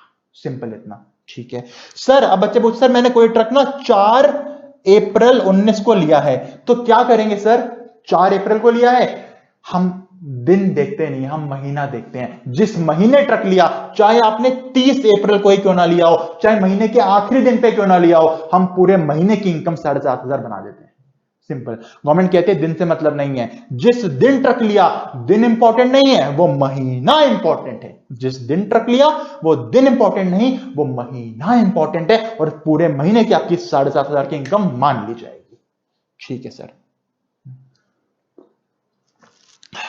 यानी कि सर हल्का ट्रक है, 12,000 किलो तक है, अक्षता ट्रक है, इनकम वेट देखना नहीं है, नहीं, सिर्फ देखना है 7,500 रुपए पर मंथ का बन गया आपका प्रॉफिट। वही अगर हैवी ट्रक है, चंदा ट्रक है, तो अब आप पता है क्या करोगे, अब हैवी ट्रक तो कितना भी हो सकता है, 12,000 से ऊपर कितना भी वेट हो, 13,000 किलो, 14,000 किलो, 20,000 किलो, 50,000 किलो, हमें क्या पता, हैवी के अंदर कोई लिमिट थोड़ी है। चंदा तो कितनी मोटी होती है क्या हमें पता, चंदा क्या पता हमको। तो सुनो, कोई ट्रक अगर 12,000 किलो से ज्यादा का है तो गवर्नमेंट कहती है, जैसे अक्षता ट्रक में, हल्के ट्रक में हमने 7,500 फिक्स कर दिया था, यहां फिक्स नहीं है, यहां गवर्नमेंट कहती है टन इंटू 1000, ये आपका बनेगा प्रॉफिट। जितने टन इंटू कर दो 1,000 रुपए, जितने ton, 15 ton 15 into 1,000 15,000, 20 ton 20 into 1,000 20,000, 25 ton 25 into 1,000 25,000। जितने टन का ट्रक होगा हैवी वाला, उसे मल्टीप्लाई करो 1,000 रुपए से, जो निकल के आएगा, जैसे 15,000 20,000 25,000, वो मानी जाएगी आपके एक महीने की प्रॉफिट। यानी अदर देन हैवी, अक्षता ट्रक्स 12,000 किलो तक का ट्रक है तो फिक्स अमाउंट 7,500 रुपए। हैवी ट्रक, चंदा ट्रक, 12,000 किलो से ज्यादा का ट्रक, तो जितना टन होगा इंटू करना 1,000 रुपए से, जो अमाउंट निकल के आएगा वो बन जाएगा पर मंथ का आपका प्रॉफिट। ठीक है, ठीक है सर। अगर बोला 12,500 किलो, अब क्या करेंगे सर, 12,500 मिला तो राउंड ऑफ करना पड़ेगा, हमें राउंड ऑफ करना है, 1,000 के मल्टीपल में राउंड ऑफ होगा हमेशा। 12,500 बोला है तो मानेंगे 13,000 किलो है, यानी कि 13 टन है। अगर बोला है 19,800 किलो का ट्रक है तो राउंड ऑफ कर दो 20,000 किलो पे, क्या बन जाएगा 20 टन। अगर बोला है 12,100 किलो है तो राउंड ऑफ हो जाएगा 12,000 पे, और 12,000 मतलब अक्षता ट्रक बन जाएगा अभी। ठीक है, ठीक है। देखो राउंड ऑफ करना आता है ना, 500 या ज्यादा हायर राउंड ऑफ, 500 से कम लोअर राउंड ऑफ। देखो 7,500 किलो ट्रक है, कौन सा, चंदा अक्षता, सर अक्षता 12,000 तक अक्षता, अक्षता बढ़िया, कितनी बन गई इनकम, 7,500 रुपए बन गई इनकम। अगला 9,000 किलो का ट्रक, कौन सा सर, अक्षता, कितनी इनकम बन गई सर 7,500। अक्षता ट्रक के अंदर इनकम हमें देखना ही नहीं कितना वेट है, सीधे 7,500 होगा। 10,000 किलो का ट्रक, सर अक्षता कितना आएगा इनकम 7,500। 12,000 किलो का ट्रक, सर अगेन अक्षता 7,500। 12,550 किलो, 12,550, सर ये चंदा कैटेगरी बन चुकी है, यहां पे हमें टन से मल्टीप्लाई करना पड़ेगा, जल्दी बोलो 12,550, राउंड ऑफ कहां होगा, 12,000 पे या 13 पे, सर 550, 13 पे राउंड ऑफ होगा, 13,000 पे हो गया राउंड ऑफ। 13,000 किलो मतलब कितने टन, सर 1 टन होता है 1,000 किलो का, तो 13,000 किलो मतलब 13 टन, 13 टन हम आ गए, इंटू करेंगे 1,000 रुपए से, कितना हो गया 13,000 रुपए, 13,000। 15,225 किलो, राउंड ऑफ कहां पे होगा सर 15,000 पे राउंड ऑफ होगा, 225 है नीचे राउंड ऑफ होगा, ठीक है। 15,000 किलो मतलब 15 टन, 15 इंटू 1,000 सर 15,000 रुपए। 17,000 किलो मतलब 17 टन, 17 इंटू 1,000 17,000 रुपए। 20,000 किलो मतलब 20 टन, 20 इंटू 1,000 20,000। 22 मतलब 22, 25 मतलब 25, ये मान निकाल ली इनकम। ये भी कह सकते हो अगर मल्टीप्लाई नहीं करना तो जितने किलो हैं उतना अमाउंट, जितने किलो उतना अमाउंट, वरना टन गिवन है, टन को इंटू 1,000 कर देना, किलोग्राम गिवन है तो इक्वल टू सेम निकल के आता है, देखो हमेशा, बस राउंड ऑफ करना मत भूलना। ठीक है, अब मैं assumption लेके चल रहा हूं इस क्वेश्चन में कि सारे ट्रक मैंने 1/4/19 को ही ले लिए थे, मतलब अप्रैल में सारे ट्रक मैंने खरीद लिए थे। अगर ये सारे ट्रक मैंने अप्रैल में ही खरीद लिए हैं, 10 ट्रक के 10 के 10 अप्रैल में खरीद लिए, यानी हर ट्रक 12 महीने रहा मेरे पास, बिल्कुल 12 महीने रहा मेरे पास। मैंने पूरी इनकम जोड़ी, 7,500 7,500 जोड़ कितना बन गया मेरा टोटल मेरा बन रहा है सर 1,42,000 रुपए। 1,42,000 तो मेरी एक महीने की इनकम हुई, क्योंकि मैंने एक ही महीने की इनकम जोड़ी है। छोटे ट्रक की एक महीने की कितनी इनकम होती है 7,500, बड़े ट्रक की इंटू 1,000 करके निकालते हैं, निकाल ली। एक महीने की कितनी इनकम, 12 महीने कितनी हो गई, 12 से मल्टीप्लाई कर दो, आंसर आ गया 17,04,000। अब ये ट्रांसपोर्टर 17,04,000 पे टैक्स पे कर देगा, सिंपल। क्लियर था, क्लियर, आगे चलते हैं। सेक्शन हो गया है, बस क्वेश्चन रहते हैं, देखो और एग्जाम में पक्का आएगा ये।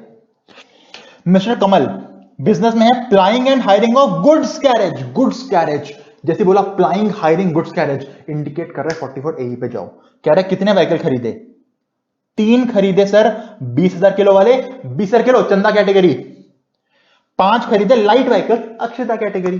चलो 3 खरीदे कब? 11/7 को। सर 11 जुलाई को लिए हैं।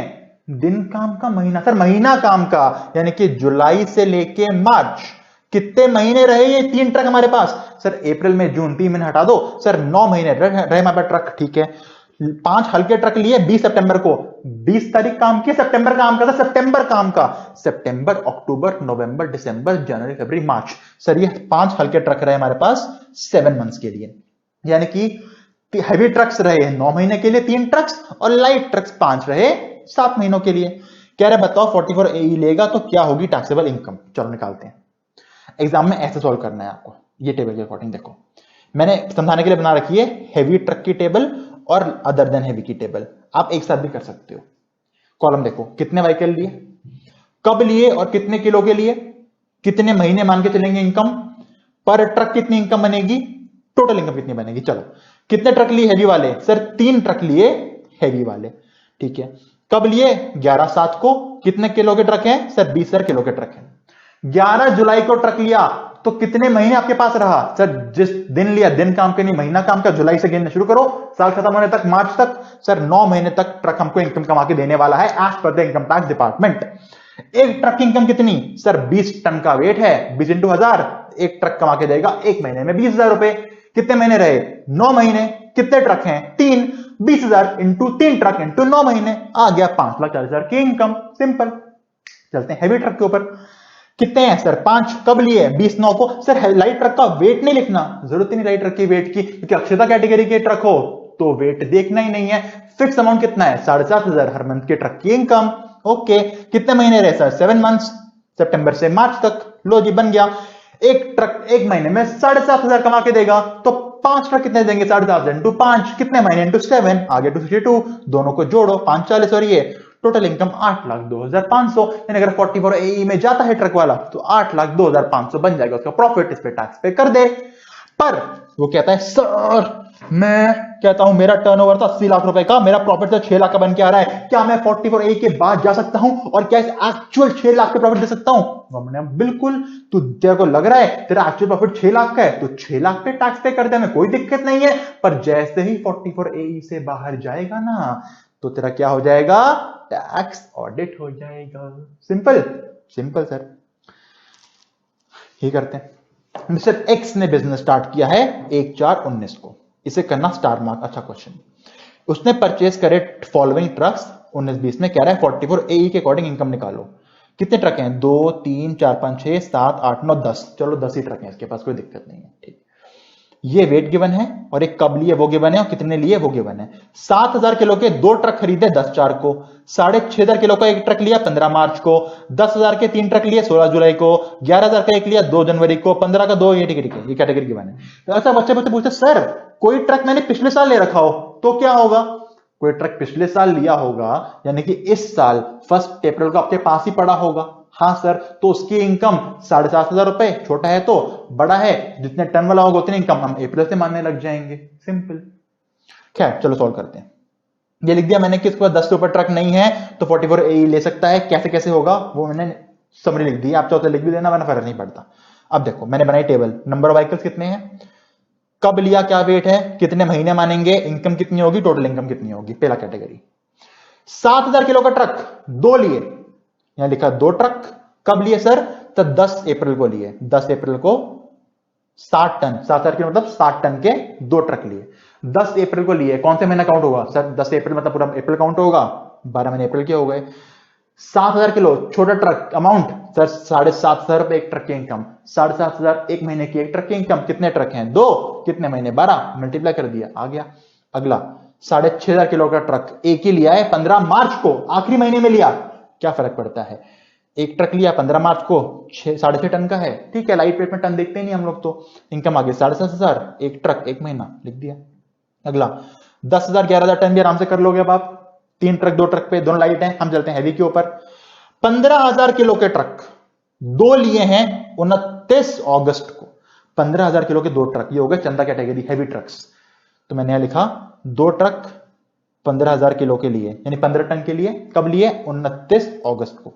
अगर 29 अगस्त को लिए तो अगस्त, सितंबर, अक्टूबर, नवंबर, दिसंबर, जनवरी, फरवरी, मार्च, 8 महीने हमारे पास रहे 2 ट्रक। ठीक है, कितना अमाउंट पर महीने की इनकम बनेगी सर? जितने टन इंटू 1000, 15,000 रुपए बन गया। 15,000 इंटू 2 ट्रक इंटू 8, ऐसे ही वाला भी कर लोगे आप दोस्तों। ठीक है, यानी कि टोटल की इनकम बन गई 6,42,500 and the section is over. Question कहता है सर इससे फर्क पड़ता क्या? मैंने कहा किससे? कि सर जो उसने अप्रैल में ट्रक लिया था ना वो पुट टू यूज जुलाई में करना स्टार्ट करता है, इससे फर्क ही नहीं पड़ता। हम पुट टू यूज देखते नहीं, हम तो डेट ऑफ परचेज देखते हैं। And 44A is over.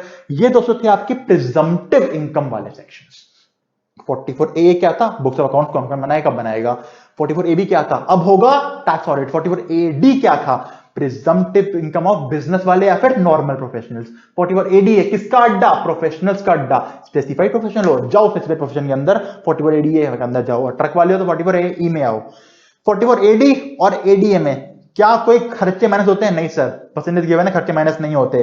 पर 44AE के अंदर दोस्तों, 44AE में इंटर लेवल पे काम का नहीं है, एमसीक्यू हो सकता है। 44AE में क्योंकि हम परसेंटेज नहीं बनाते, हमने आपकी इनकम बना दी हर महीने की ट्रक्स के अकॉर्डिंग, तो यहां पे गवर्नमेंट कहती है एक खर्चा आपको अलाउ करेंगे हम लोग, और वो है 40B वाला।